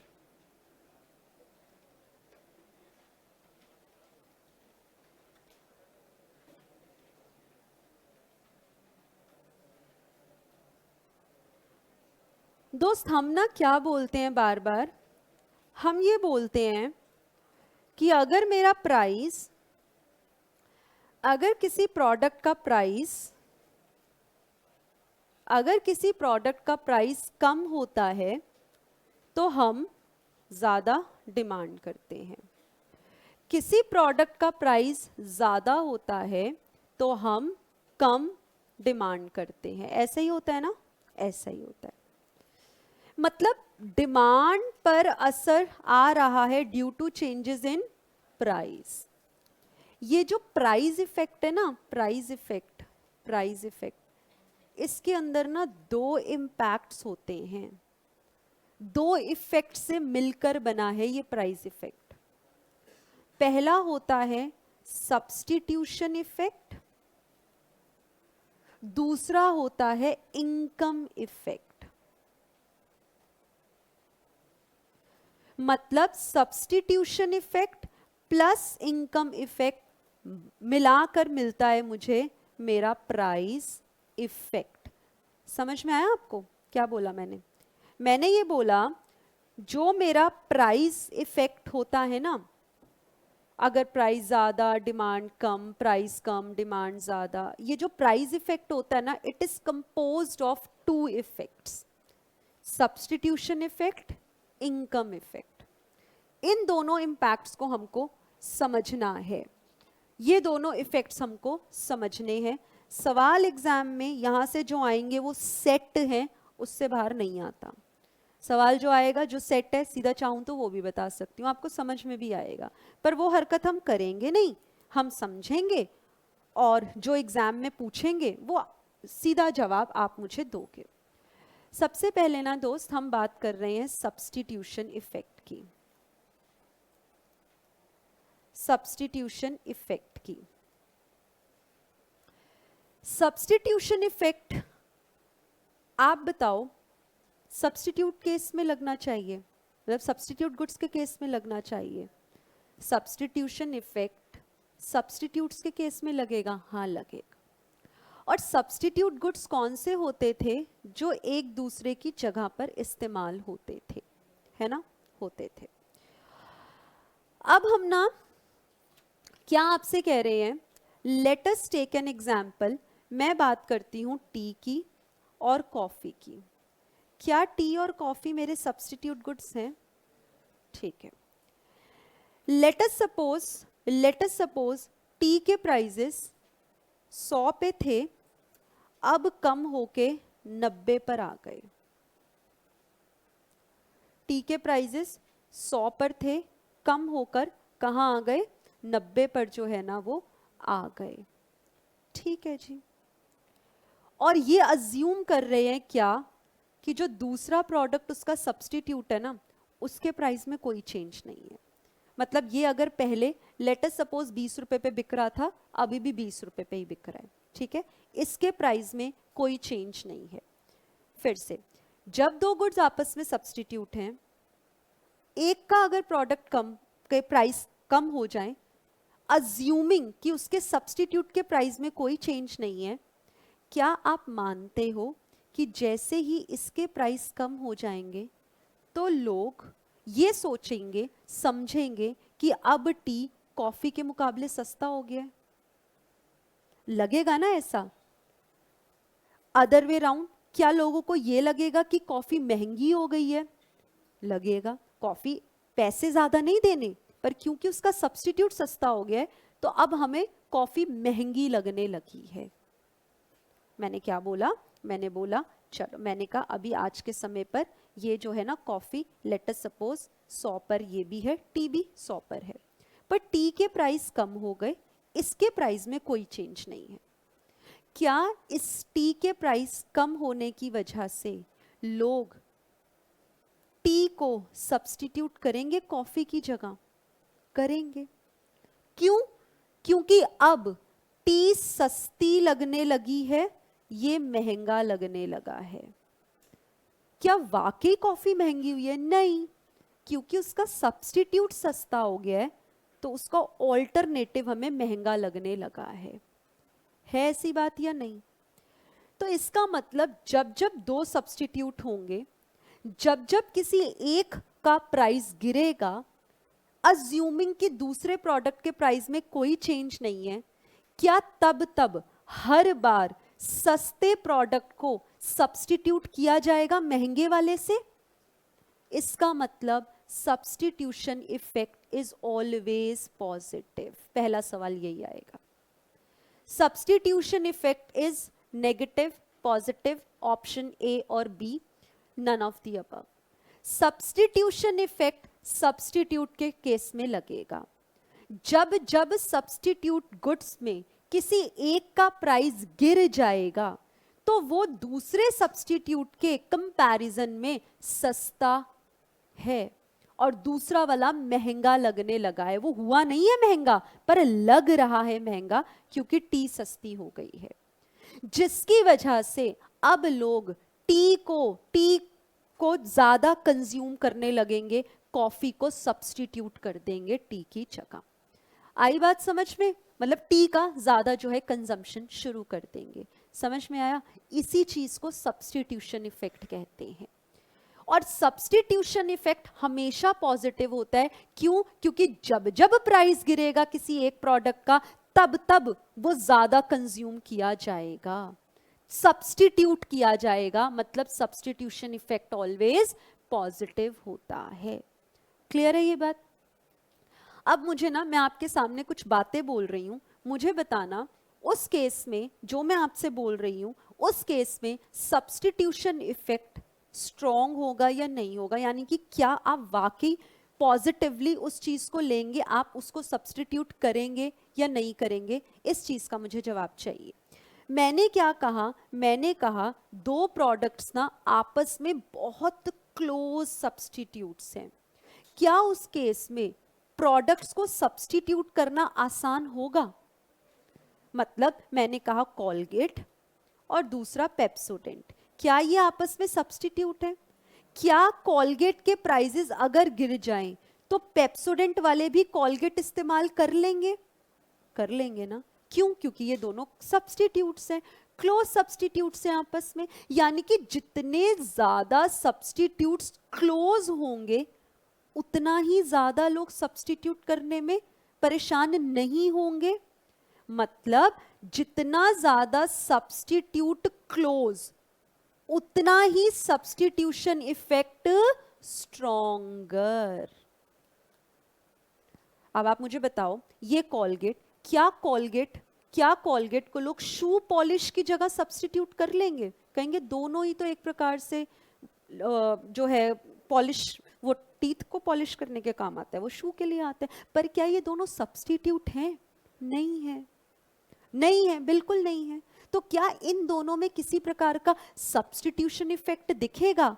नहीं दिखेगा। मतलब प्रोडक्ट जितने ज्यादा आपस में सब्स्टिट्यूट उतना ही सब्स्टिट्यूशन इफेक्ट स्ट्रॉन्गर। हाँ या ना? बिल्कुल हाँ। दूसरी बात, लेट अस सपोज मैं जॉब करती हूं किसी एमएनसी में, जो कि है कहां पे? गुड़गांव में। ठीक है, ठीक है। मैंने सोचा मैं जॉब स्विच कर लेती हूं। जॉब स्विच करी तो मुझे ढूंढी जब मैंने जॉब, तो मुझे नोएडा में जॉब मिली। मैं रहती हूं रोहिणी में।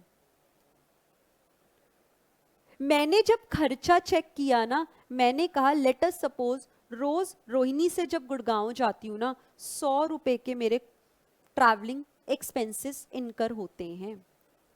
मैंने अब चेक किया नोएडा अगर जाया करूंगी ना तो 120 रुपए का डेली का खर्चा आएगा। मतलब अगर मैं अपनी जॉब को स्विच कर, है तो सब्स्टिट्यूट ही, वहां से भी मैंने कमाई करनी है, वहां से भी मैंने कमाई करनी है, एक जॉब छोड़ूंगी दूसरी जॉब करूंगी। ठीक है, तो यहां पे क्या हो रहा है, मुझे जब जॉब को स्विच करना है तो क्या मैं कॉस्ट ऑफ स्विचिंग देखूंगी? बिल्कुल देखूंगी। भैया अभी 100 रुपए का डेली खर्चा हो रहा है, अब 120 रुपए का होगा। हो सकता है कि मुझे नोएडा में सैलरी थोड़ी ज्यादा मिल रही हो तभी मेरा मन बनाओ उस जगह पर जॉब करने का, पर दूसरी तरफ से मेरा खर्चा भी तो बढ़ रहा है, वो भी तो कंसीडर करना है मुझे। तो आप मुझे बोलो, अगर कॉस्ट ऑफ स्विचिंग ज्यादा होगी तो क्या मैं इस जॉब की जगह ये वाली जॉब सब्स्टिट्यूट कर पाऊंगी? नहीं। मतलब सब्स्टिट्यूशन इफेक्ट को स्ट्रॉन्गर बनाना है तो कॉस्ट ऑफ स्विचिंग कम होनी चाहिए। मतलब मुझे फर्क नहीं पड़ना चाहिए, मुझे अपना घर शिफ्ट करना है, मुझे अपना घर शिफ्ट करना है। आप बताओ, एक घर से बाजू वाले घर में अगर मुझे शिफ्ट करना है, क्या वहां पे कॉस्ट ऑफ शिफ्टिंग या स्विचिंग कम आएगी, या एक जगह दिल्ली से मुझे कहीं और किसी और एरिया में, गुड़गांव में, नोएडा में, यूपी में, बिहार में, पटना में, गुजरात में, वहां शिफ्ट करना है, कहाँ पे कॉस्ट ऑफ स्विचिंग कम आएगी? है तो दोनों ही घर, ये भी घर है वो भी घर है तो दोनों ही एक घर दूसरे घर का सब्स्टिट्यूट है, पर कॉस्ट ऑफ स्विचिंग भी तो देखोगे ना, कहाँ पे पैसा कम मेरी जेब से जा रहा है। तो मतलब आप स्विच कब करना पसंद करोगे? जब आप, मतलब सब्स्टिट्यूट करना कब पसंद करोगे? जब कॉस्ट ऑफ स्विचिंग कम होगी या ज्यादा होगी? कम होगी। तो दो कंक्लूजन अभी तक आपने मुझे बताए कि मैम सब्स्टिट्यूशन इफेक्ट कब कब स्ट्रॉन्गर होगा।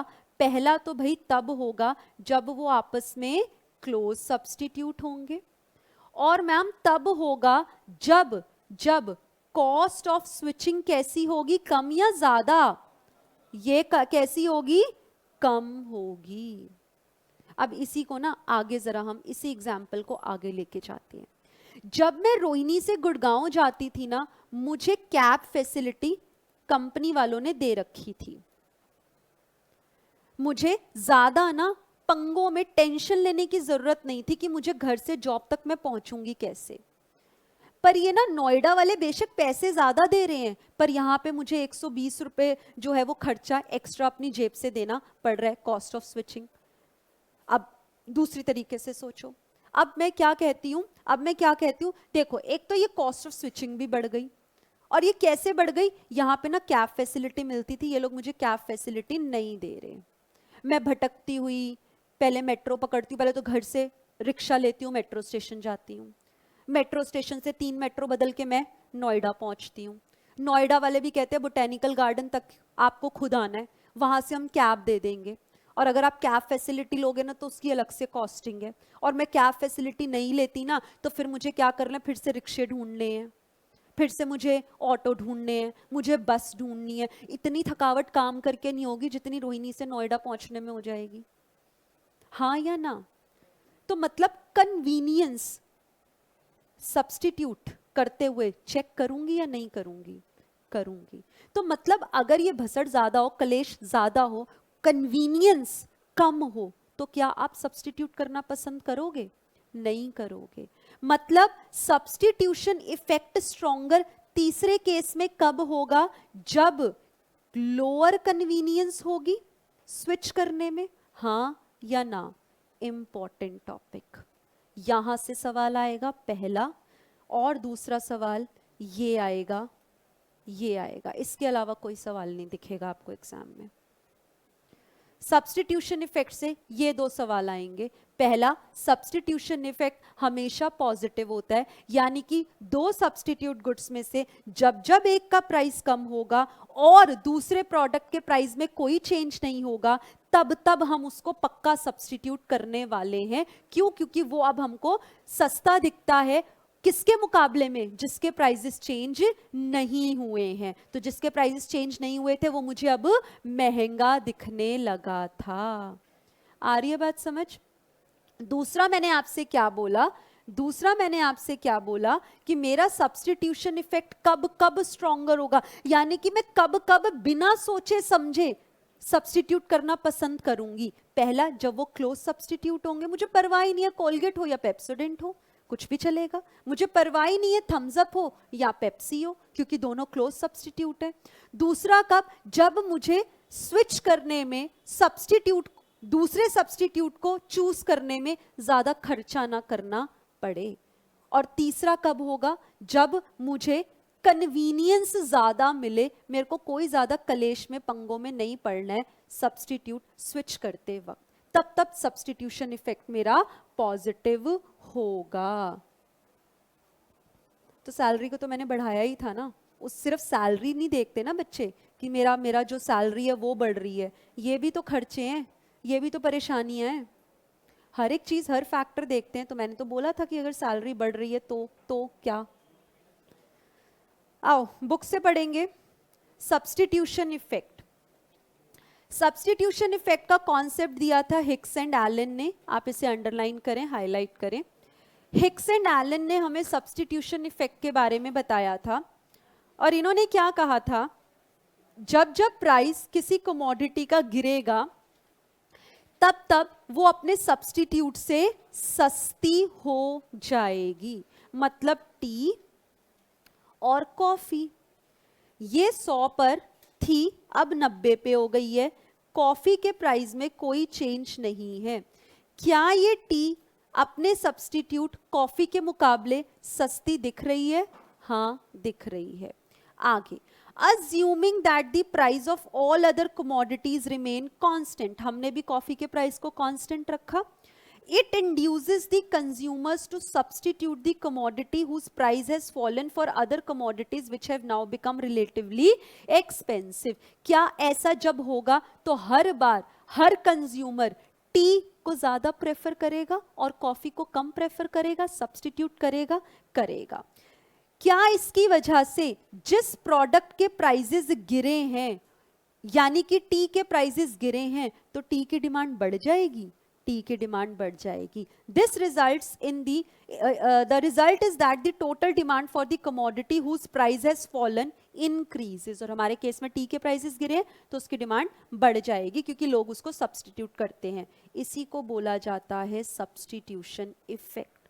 तो जब जब प्राइस गिरेगा, हमेशा अंडरलाइन करो, तब तब हर बार सब्स्टिट्यूशन इफेक्ट हमेशा पॉजिटिव होता है, हमेशा पॉजिटिव होता है। आगे ऑलरेडी हमने हाईलाइट किया हुआ है, क्या सब्स्टिट्यूशन इफेक्ट कब कब स्ट्रॉन्गर होता है? आप बोलो, जब क्लोज सब्स्टिट्यूट्स होते हैं, जब क्लोज सब्स्टिट्यूट होते हैं, जब कॉस्ट ऑफ स्विचिंग कम हो या ज्यादा हो? कम हो। जब सुख चैन शांति मन की कम मिले या ज्यादा मिले? ज्यादा मिले, यानी कि कन्वीनियंस हमको ज्यादा हो। देयर इज लोअर इनकन्वीनियंस और हायर कन्वीनियंस। ठीक है जी, तब तब क्या होगा? हमारा सब्स्टिट्यूशन इफेक्ट पॉजिटिव होगा, स्ट्रॉन्गर होगा। दो ही सवाल आएंगे। पहला सवाल, क्या सब्स्टिट्यूशन इफेक्ट हमेशा पॉजिटिव होता है? हाँ होता है। दूसरा सवाल, सब्स्टिट्यूशन इफेक्ट कब कब स्ट्रॉन्गर होता है? क्लियर है ये बात? श्योर, पक्की बात। आगे बढ़े। नेक्स्ट आता है दोस्त इनकम इफेक्ट। ये भी थोड़ा सा देखो, दिमाग यहीं पे लगाओगे तभी समझ में आएगा। इनकम इफेक्ट भी थोड़ा सा कॉम्प्लेक्स है, देखेंगे। प्लीज यहां पर देखो, सुनो।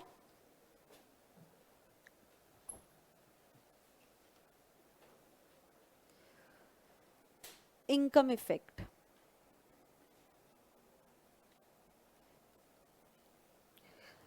सबसे पहली बात यहां पे क्या कंसिडर करनी है, इनकम इफेक्ट में ना, इनकम इफेक्ट में ना मेरी इनकम इन हैंड नहीं बढ़ती है। जब जब अक्षर आपका इनकम आता है ना, मैंने आपको पहले भी बताया था, जब जब अक्षर इनकम आता है ना, तब तब क्या होता है, दो प्रकार के गुड्स बीच में आते हैं। कौन से दो प्रकार के थे वो?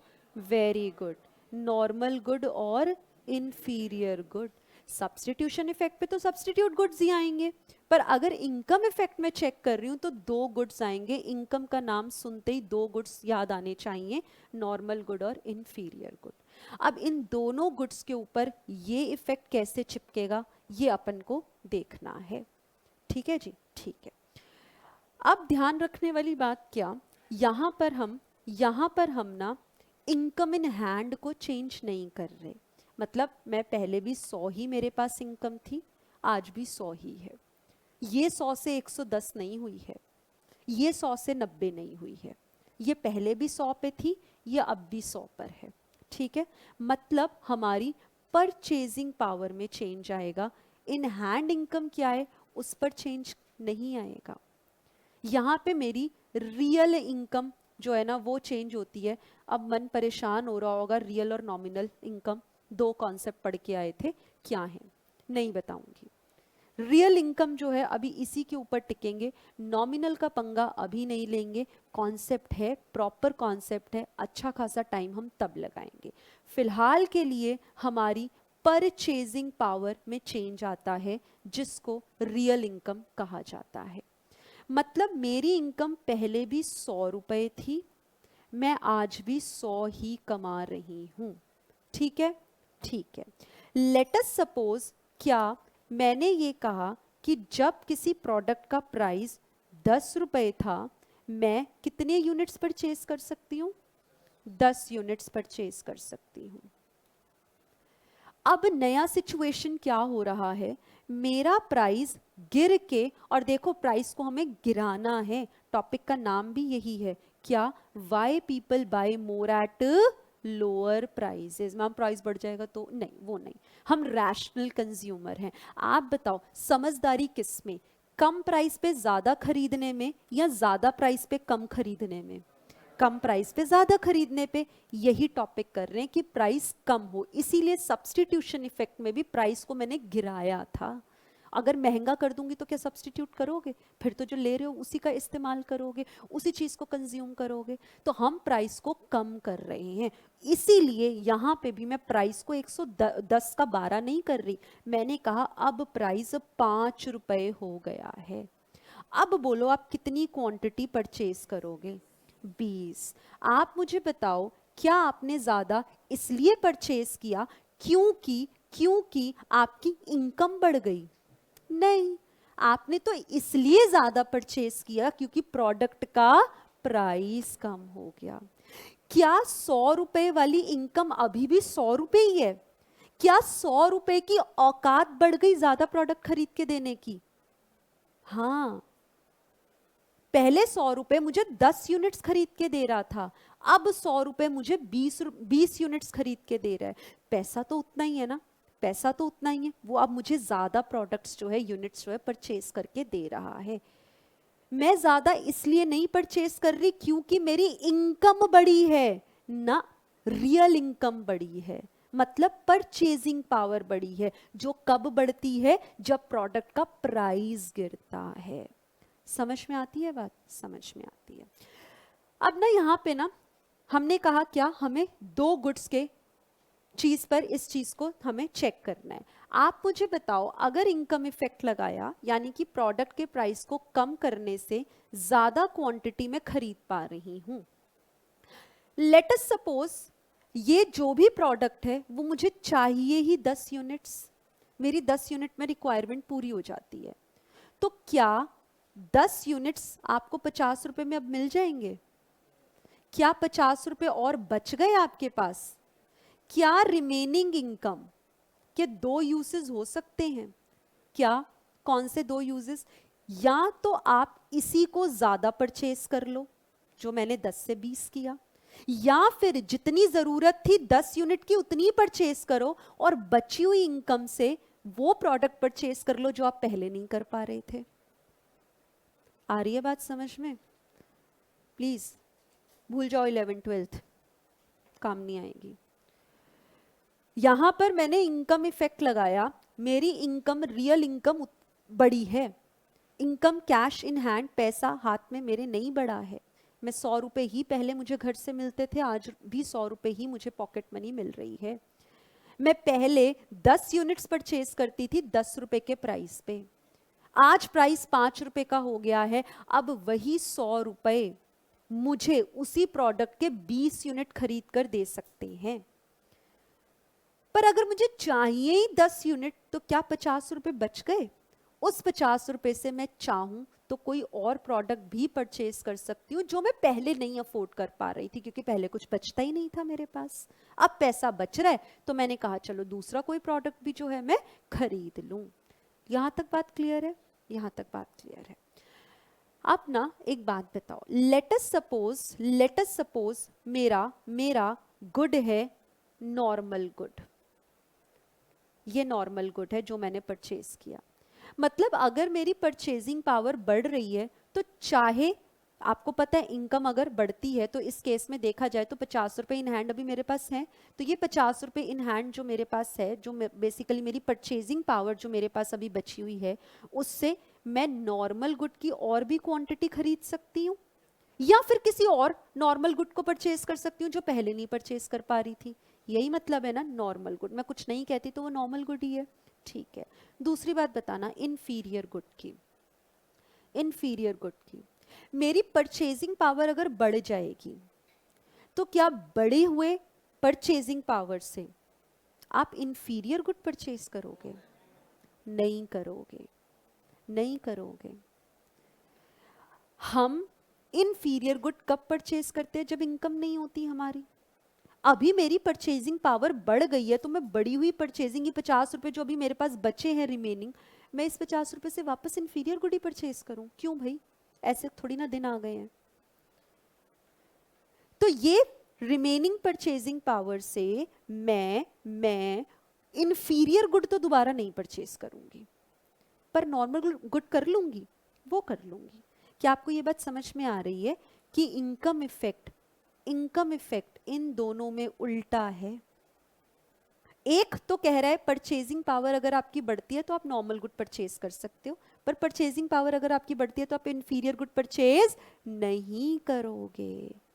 आई बात समझ में? थोड़ा सा और इसको और जो है और समझते हैं। हाँ, इन्फीरियर कम करके नॉर्मल पे जाएंगे, एग्जैक्टली, ठीक है, एग्जैक्टली, मतलब इन्फीरियर रिमेनिंग परचेजिंग पावर से आप इन्फीरियर गुड तो और नहीं परचेज करोगे, आप नॉर्मल गुड की तरफ आप मूव करोगे। ठीक है जी, ठीक है। अब ना ध्यान देना दोस्त, ध्यान देना,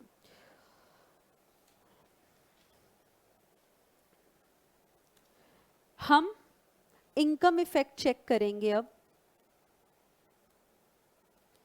इन केस ऑफ नॉर्मल गुड्स, ठीक है, ठीक है।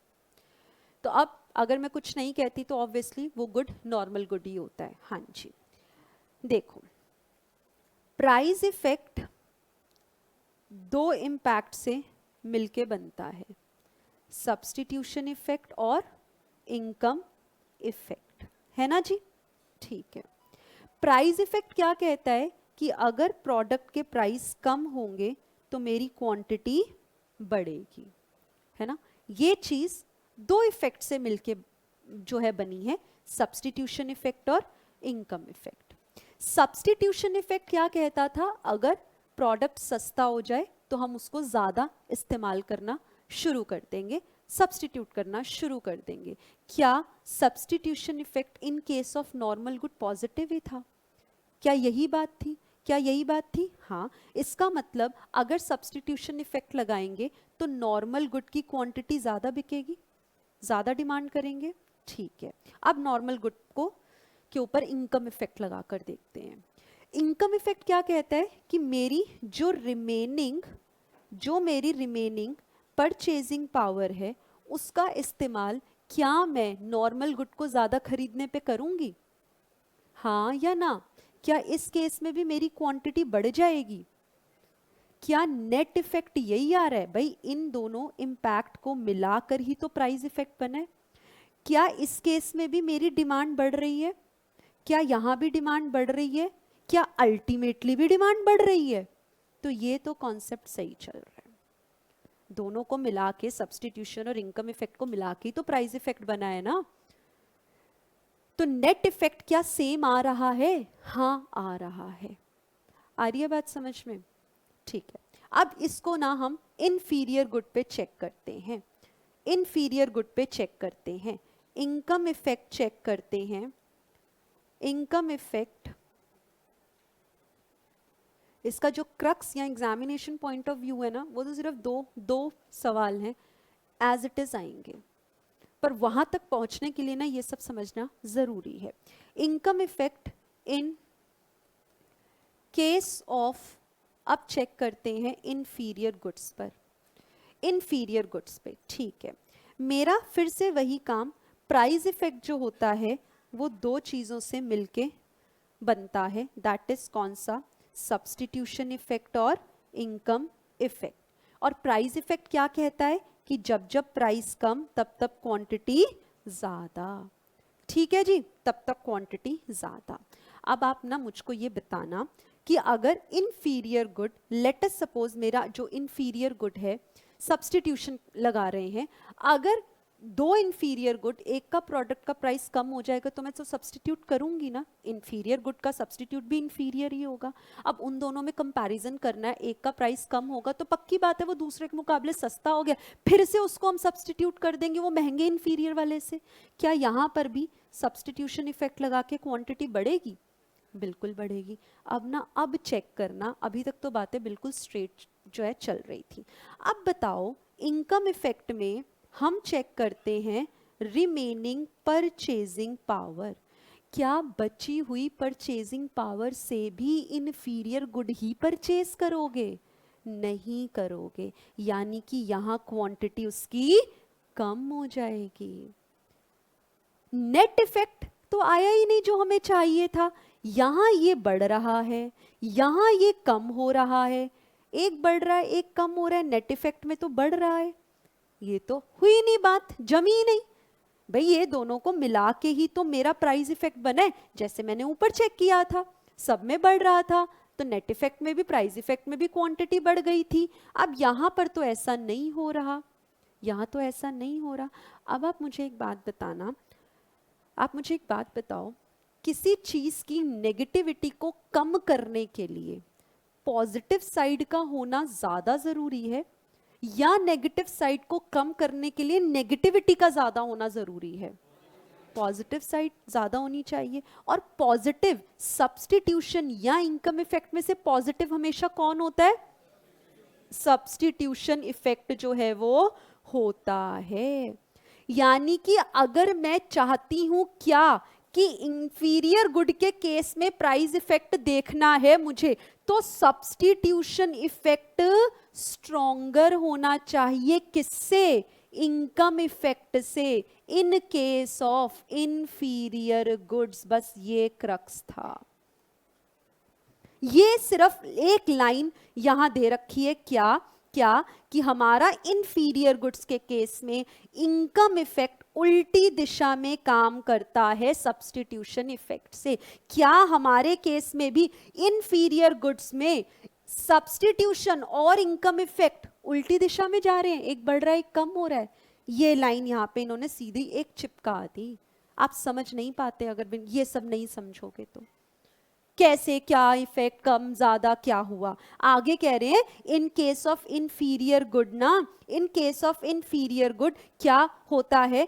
Expansion in demand. आप चाहते हो ना क्या नेट इफेक्ट में डिमांड को बढ़ाना, तो कौन सा इफेक्ट आउटशाइन करे, आउटवे करे? Substitution effect. यही लिखा है। आप चाहते हो ना डिमांड को एक्सपैंड करवाना, तो वो तभी पॉसिबल है अगर सब्स्टिट्यूशन इफेक्ट आउटवे करता है, यानी कि डोमिनेट करता है इनकम इफेक्ट से। आई बात समझ में? यही आएगा सवाल एग्जाम में। अब मैं आपको एग्जाम का जो है बताती हूं क्या आएगा। पहला, सब्स्टिट्यूशन इफेक्ट से सवाल आएगा। क्या सब्स्टिट्यूशन इफेक्ट हमेशा पॉजिटिव होता है? हाँ होता है। और दूसरा सवाल आएगा, सब्स्टिट्यूशन इफेक्ट कब कब स्ट्रॉन्गर होता है? वो तीन केस, क्लोज सब्स्टिट्यूट जितने ज्यादा हो, कॉस्ट ऑफ स्विचिंग कम हो और इनकन्वीनियंस कम हो। खत्म। दूसरा, इनकम इफेक्ट से सवाल आएगा। क्या आएगा? इनकम इफेक्ट से पहला इनफीरियर गुड्स के केस में ही सवाल आता है। कौन से वो गुड्स होते हैं जिसमें सब्स्टिट्यूशन और प्राइस इफेक्ट उल्टे डायरेक्शन में मूव करते हैं? कौन से गुड्स? Inferior goods. तो इनफीरियर गुड्स की अगर आप चाहते हो क्या एक्सपेंशन इन डिमांड हो, तो कौन सा इफेक्ट स्ट्रॉन्गर हो? Substitution effect. खत्म। ये है एग्जाम का क्रक्स सवाल। आपको आई है बात समझ में? श्योर? जरा इसको पढ़ लो। Income effect, the increase in demand on account of an increase in real income, यानी कि परचेजिंग पावर की बात कर रहा है। 100 से 120 नहीं कमा रही, 100 का 100 ही है, प्राइस कम हो गया है, इसलिए परचेजिंग पावर बेसिकली इंक्रीज होती है। As a result of fall in the price of the commodity, consumer की रियल इनकम और परचेजिंग पावर बढ़ती है, जिसकी वजह से वो ज्यादा परचेज करता है। Therefore demand for that commodity, जिसके प्राइस गिरे हैं उसकी डिमांड बढ़ जाएगी। अगर प्राइस गिरा, डिमांड बढ़ी और मैंने कुछ नहीं कहा, तो कैसा गुड मानोगे? Normal good. यही बोल रहे हैं। कह रहे पर इन्फीरियर गुड के केस में ना उल्टा हो जाता है, जो मैंने आपको एक्सप्लेन किया। आपको क्या करना है, ये नोट करना है, ये नोट करना है, ये वाला, क्योंकि बुक में सिर्फ क्रक्स लिखा है, नहीं समझ में आता है, ये नोट आपको करना है।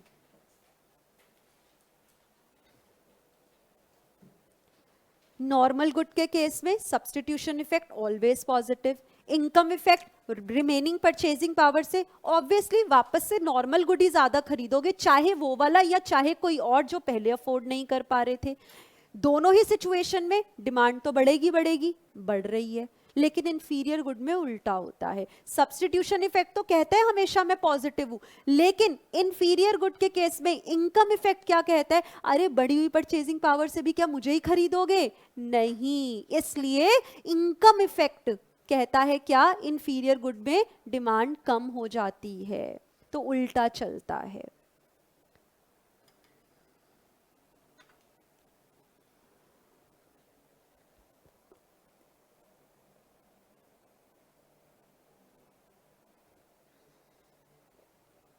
लिखा,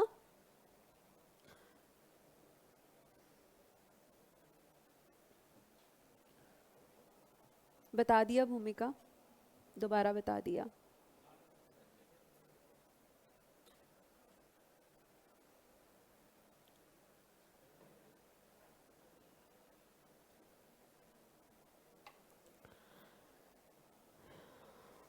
ठीक है, तो हम बेसिकली इस टॉपिक में क्या पढ़ रहे हैं, हम रीजंस पढ़ रहे हैं किसके, कि जो मेरा डिमांड कर्व डाउनवर्ड स्लोपिंग होता है वो क्यों होता है। वो क्यों होता है, क्योंकि प्राइस और क्वांटिटी का रिश्ता उल्टा होता है। तो हम यही स्टडी कर रहे हैं कि हम रैशनल कंज्यूमर हैं, हम क्यों कम प्राइस पर ज़्यादा परचेज करते हैं। तो हम क्यों कम प्राइस पे ज़्यादा परचेज करते हैं, पहला प्राइस इफेक्ट, इसकी वजह से ये सिचुएशन होती है जिसकी वजह से डिमांड कर्व डाउनवर्ड स्लोपिंग बनता है। तो डाउनवर्ड स्लोपिंग डिमांड कर्व का पहला रीजन, हेडिंग है वहां पे रैशनल, रैशनल का मतलब होता है रीजंस, क्या रीजन है किस चीज के, डिमांड कर्व के डाउनवर्ड स्लोपिंग होने के। ठीक है, तो पहला रीजन है मेरा इनकम इफेक्ट। बस ये था थोड़ा सा समझने वाला, उसके बाद के सारे पॉइंट्स टाइम पास। चलें,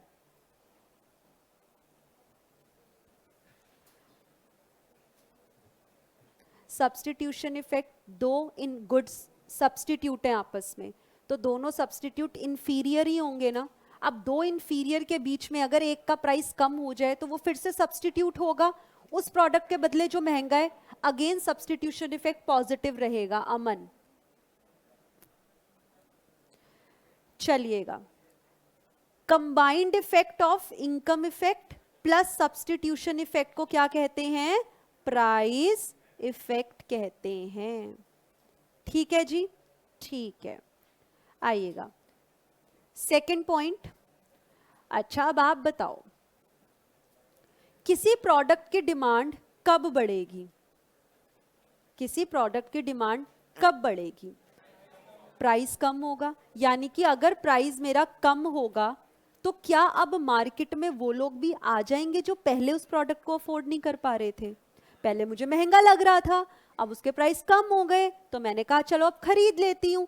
तो क्या प्राइस अगर कम होगा तो डिमांड बढ़ जाएगी, क्योंकि जो कंज्यूमर्स पहले अफोर्ड नहीं कर पा रहे थे वो अब इस पोजीशन में हैं कि उस कमोडिटी को परचेज कर ले। तो हम भी तो यही पढ़ रहे थे कि क्यों कम प्राइस पे ज्यादा डिमांड होगा। ठीक है, next point, number of uses. एक बात बताओ, कोई प्रोडक्ट ऐसा जिसके बहुत सारे यूजेस हैं, जैसे मिल्क, मिल्क के क्या क्या क्या यूजेस हैं, आप चाय बनाओ, कॉफ़ी बनाओ, खीर बनाओ, मिठाइयों में इस्तेमाल होता है, दही बनाओ, बहुत सी चीज़ें होती हैं। मिल्क के मल्टीपल जो है वो यूजेस होते हैं। अगर कोई प्रोडक्ट ऐसा जिसके मल्टीपल यूजेस हैं और उस प्रोडक्ट के प्राइस कम हो जाए, क्या लोग अब उसका इस्तेमाल ज़्यादा करेंगे। मतलब इसी एग्जाम्पल को फिर से समझो, लेट अस सपोज मिल्क, क्या मिल्क के मल्टीपल यूजेस हैं, हाँ हैं। अगर मिल्क के प्राइस अभी ज़्यादा हैं तो फिर मिल्क सिर्फ और सिर्फ असेंशियल पर्पसेस में इस्तेमाल होगा। बुजुर्गों को घर में चाहिए, या घर में अगर बच्चे हैं उन्हें चाहिए, या हमें चाय की बहुत आदत है तो 1 कप दिन का चाय चाहिए ही चाहिए, इन्हीं चीज़ों में दूध मिल्क इस्तेमाल होगा। क्यों? क्योंकि उसके प्राइसेस ज़्यादा है। नाउ अगर इसके प्राइसेस कम हो जाएं तो अब घर में चाय भी बनेगी, कॉफ़ी भी बनेगा, खीर भी बनेगा, दही भी बनेगा, मिठाइयों में इस्तेमाल होता हो, मतलब जहाँ जहाँ वो इस्तेमाल होता हो, क्या मिल्क के डिमांड बढ़ जाएगी? क्यों बढ़ी? क्योंकि उसका प्राइस कम हुआ। हम भी तो यही पढ़ रहे हैं कि अगर कोई प्रोडक्ट ऐसा जिसके मल्टीपल यूजेस हैं, अगर उसी के ही प्राइस गिर जाए ना, तो फिर क्या होगा? वो ज्यादा हायर अमाउंट्स में डिमांड किया जाएगा। समझ में आई बात? ठीक है, आगे देखो, ये वाला टॉपिक ये हम करेंगे यूनिट 4 के साथ। आप लिख दो यूनिट 4, जब हम law of diminishing marginal utility जो है तब करेंगे। इसमें बेसिकली है क्या, चलो अभी थोड़ा सा आपको बताती हूँ। Law of diminishing marginal utility क्या कहता है कि आप जितनी ज्यादा कंजम्पशन करोगे उससे मिलने वाली सेटिस्फैक्शन उतनी कम हो जाती है। ये आप पढ़ के आए हो, ठीक है। एक बात बताओ, जब मेरी सेटिस्फैक्शन का लेवल कम ही होना है तो जो बाद के यूनिट्स हैं जिनसे सेटिस्फैक्शन कम कम कम कम होती जा रही है, क्या इन इन इस यूनिट ऑफ प्रोडक्ट को परचेज करने के लिए मैं ज्यादा प्राइस देना पसंद करूंगी? नहीं करूंगी। क्यों? क्योंकि वो ज्यादा यूटिलिटी देने के लायक ही नहीं है।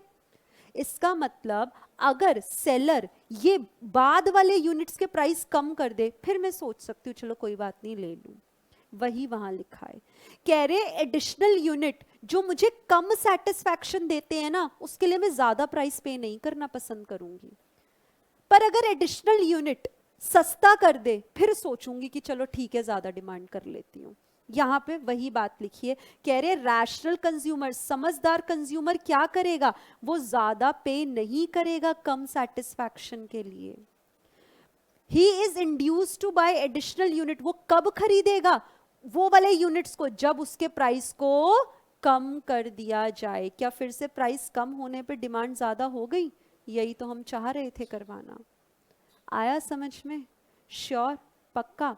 चलो फिर कुछ क्वेश्चन करें। क्वेश्चन नंबर 49 करते हैं पहले। उम्मीद है कल की क्लास में ये टॉपिक खत्म हो जाएगा, और अगर समय से खत्म हो गया I will start with unit 2 supply वाला। ठीक है, उम्मीद है कि खत्म हो जाएगा। आइएगा क्वेश्चन 49 पर।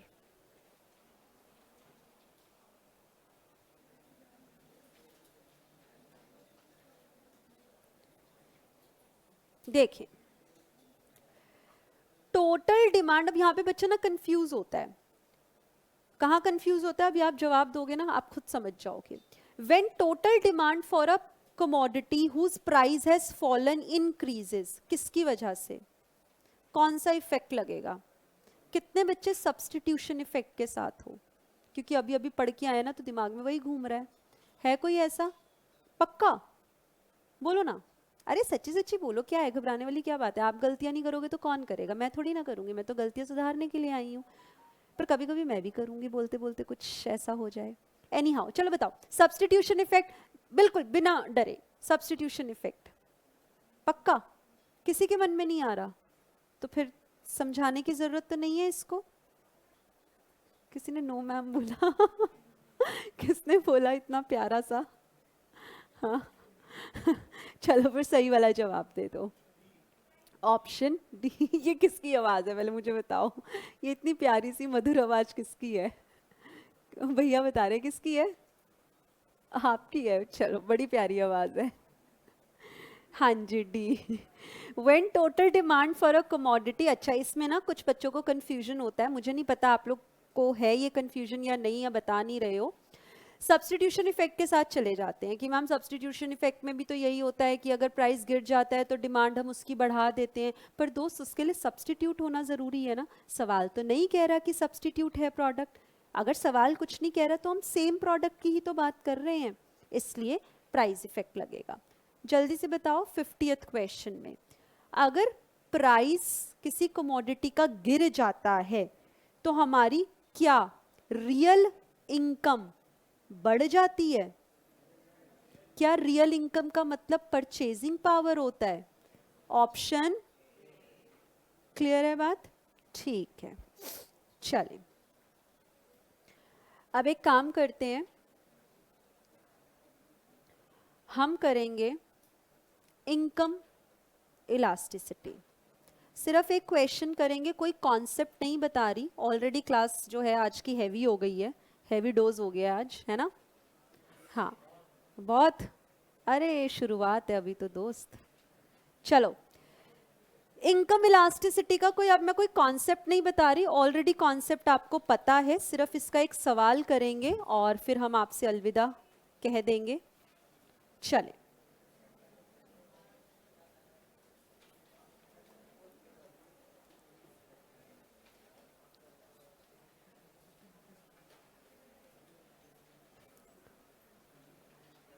देखिएगा, सुनेंगे यहां पर। देखो दोस्त, इनकम इलास्टिसिटी, अच्छा जब मैंने प्राइस इलास्टिसिटी की बात की थी तब मैंने क्वांटिटी डिमांडेड पर असर देखा था due to changes in price, other things remaining constant. आज हम डिमांड पर असर किसके चेंज का देखेंगे? इनकम का चेंज। अब प्राइस नहीं कंसीडर करना, और जब जब इनकम अक्षर सामने आएगा तब तब कौन से गुड्स आएंगे? Normal goods and inferior goods. जब इलास्टिसिटी ऑफ डिमांड निकाला था, प्राइस इलास्टिसिटी ऑफ डिमांड, हम क्या इस्तेमाल करते थे? Delta Q by delta P into P by Q. यहां पर प्राइस और क्वांटिटी सेम प्रोडक्ट का होता था, मतलब क्वांटिटी भी एक्स की, प्राइस भी एक्स का, सब कुछ एक्स का ही चलता था, ठीक है। या दूसरा फॉर्मूला क्या होता था? Percentage change in quantity demanded upon percentage change in price. और तीसरा फॉर्मूला क्या होता था?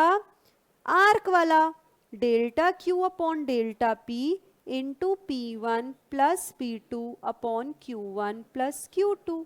ये कौन से केस में था? जब हमने प्राइस इलास्टिसिटी निकाली थी, है ना? हाँ जी। आज हम क्या कैलकुलेट कर रहे हैं? Income elasticity. क्या आप मेरी बात से सहमत हो कि इनकम y से डिनोट करवाई जाती है? ठीक है, तो मैं इसको EY लिख रही हूं just to differentiate between two, आप ED भी लिख सकते हो। फॉर्मूला बनाने की कोशिश करो ना। यहां पर क्वांटिटी पर किसकी वजह से चेंज आ रहा है? इनकम की वजह से, तो क्या यहां पर डेल्टा y लिख दूं? बस यही करना था। यहां पे प्राइस और income, delta Q upon delta Y into P Y Y. समझ में आई बात? समझ में आई? Oh so sorry, so sorry, so sorry, thank you, thank you, thank you. बोलो बोलो बोलो फिर। क्वांटिटी पर चेंज किसकी वजह से? इनकम की वजह से, इनटू इनकम अपॉन क्वांटिटी। ठीक है, ठीक है, थैंक यू सो मच। चलो हाँ वंश, करेंगे ना, क्यों नहीं करेंगे दोस्त? डिटर्मिनेंट्स ऑफ प्राइस इलास्टिसिटी करेंगे, क्यों नहीं करेंगे? अभी ये इस पे ध्यान दो। अच्छा दूसरा फॉर्मूला बनाओ ना, percentage change in quantity upon percentage change in income. तीसरा फॉर्मूला बनाओ, delta Q by delta y into y1 plus y2 upon q1 plus q2। आई बात समझ में? अच्छा अब ना मुझे एक और बात बताओगे आप, क्या बात बताओगे? Price elasticity is always always negative. Negative चिपकता ही चिपकता है। क्यों चिपकता है? क्योंकि प्राइस और क्वांटिटी का उल्टा रिश्ता होता है ना जी? हाँ जी। अब बात करो इनकम इलास्टिसिटी के केस में साइन कौन सा लगेगा? पॉजिटिव लगेगा या नेगेटिव? हमेशा पॉजिटिव, हमेशा। दोस्त, अगर नॉर्मल गुड की बात कर रहे हो तो अगर इनकम बढ़ती है तो इसकी डिमांड भी बढ़ती है। इनकम अगर कम होगी तो इसकी डिमांड भी कम होगी।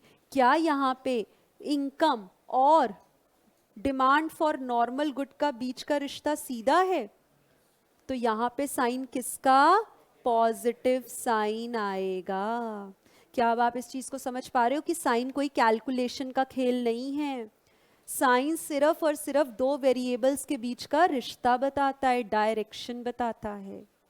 और इन्फीरियर गुड के केस में अगर इनकम मेरी बढ़ेगी, क्या मैं अभी भी इंफीरियर गुड ही परचेज करूंगी? नहीं करूंगी। अगर मेरी इनकम कम होगी, क्या तभी मैं इसकी डिमांड बढ़ाऊंगी? हाँ, मतलब इनकम और डिमांड फॉर इंफीरियर गुड का रिश्ता उल्टा। अब अगर रिश्ता उल्टा तो साइन किसका? माइनस का साइन आएगा। समझ पा रहे हो? तो ये जो साइन है ना, सिर्फ दो वेरिएबल्स के बीच के डायरेक्शन को देखते हुए लगाया जाता है, ये कोई कैलकुलेशन से नहीं आता है। आ रही है बात समझ? अगर आपको समझ में आया, आपकी बुक में सिर्फ एक ही सवाल दिया हुआ है पेज 24 पे, वो कर दो और फिर आप जा सकते हैं। उसमें डेरिवेटिव, ठीक है, पर वो यहाँ पर नहीं आएगा वंश। जितना करा रहे हैं उतना ही आएगा, वो यहाँ का टॉपिक नहीं है, इंस्टीट्यूट ने नहीं डाला हुआ। करिएगा, पेज नंबर 24 पर एक सवाल दिया हुआ है, वो करेंगे। और अगर डिमांड अच्छे से समझ में आया है ना, सप्लाई बहुत इजी है, बहुत इजी है सप्लाई। अगर अगर अगर डिमांड सही तरीके से आपका चल रहा है तो फिर सप्लाई में आपको प्रॉब्लम नहीं आएगा।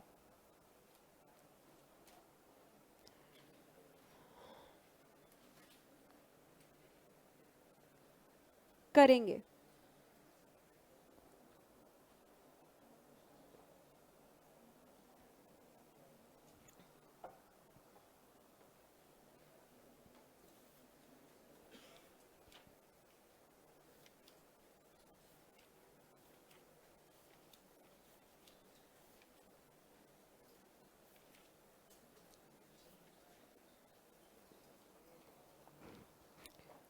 A car dealer sells new as well as used cars. किसी का हुआ क्या? कर रहे हो? चलो साथ में करते हैं। A car dealer sells new as well as used cars, ठीक है। Sales during the previous year दे रखी है, प्राइस दिया हुआ है और क्वांटिटी जो है वो अपने को दे रखी है, ठीक है जी। चलो आगे देखते हैं।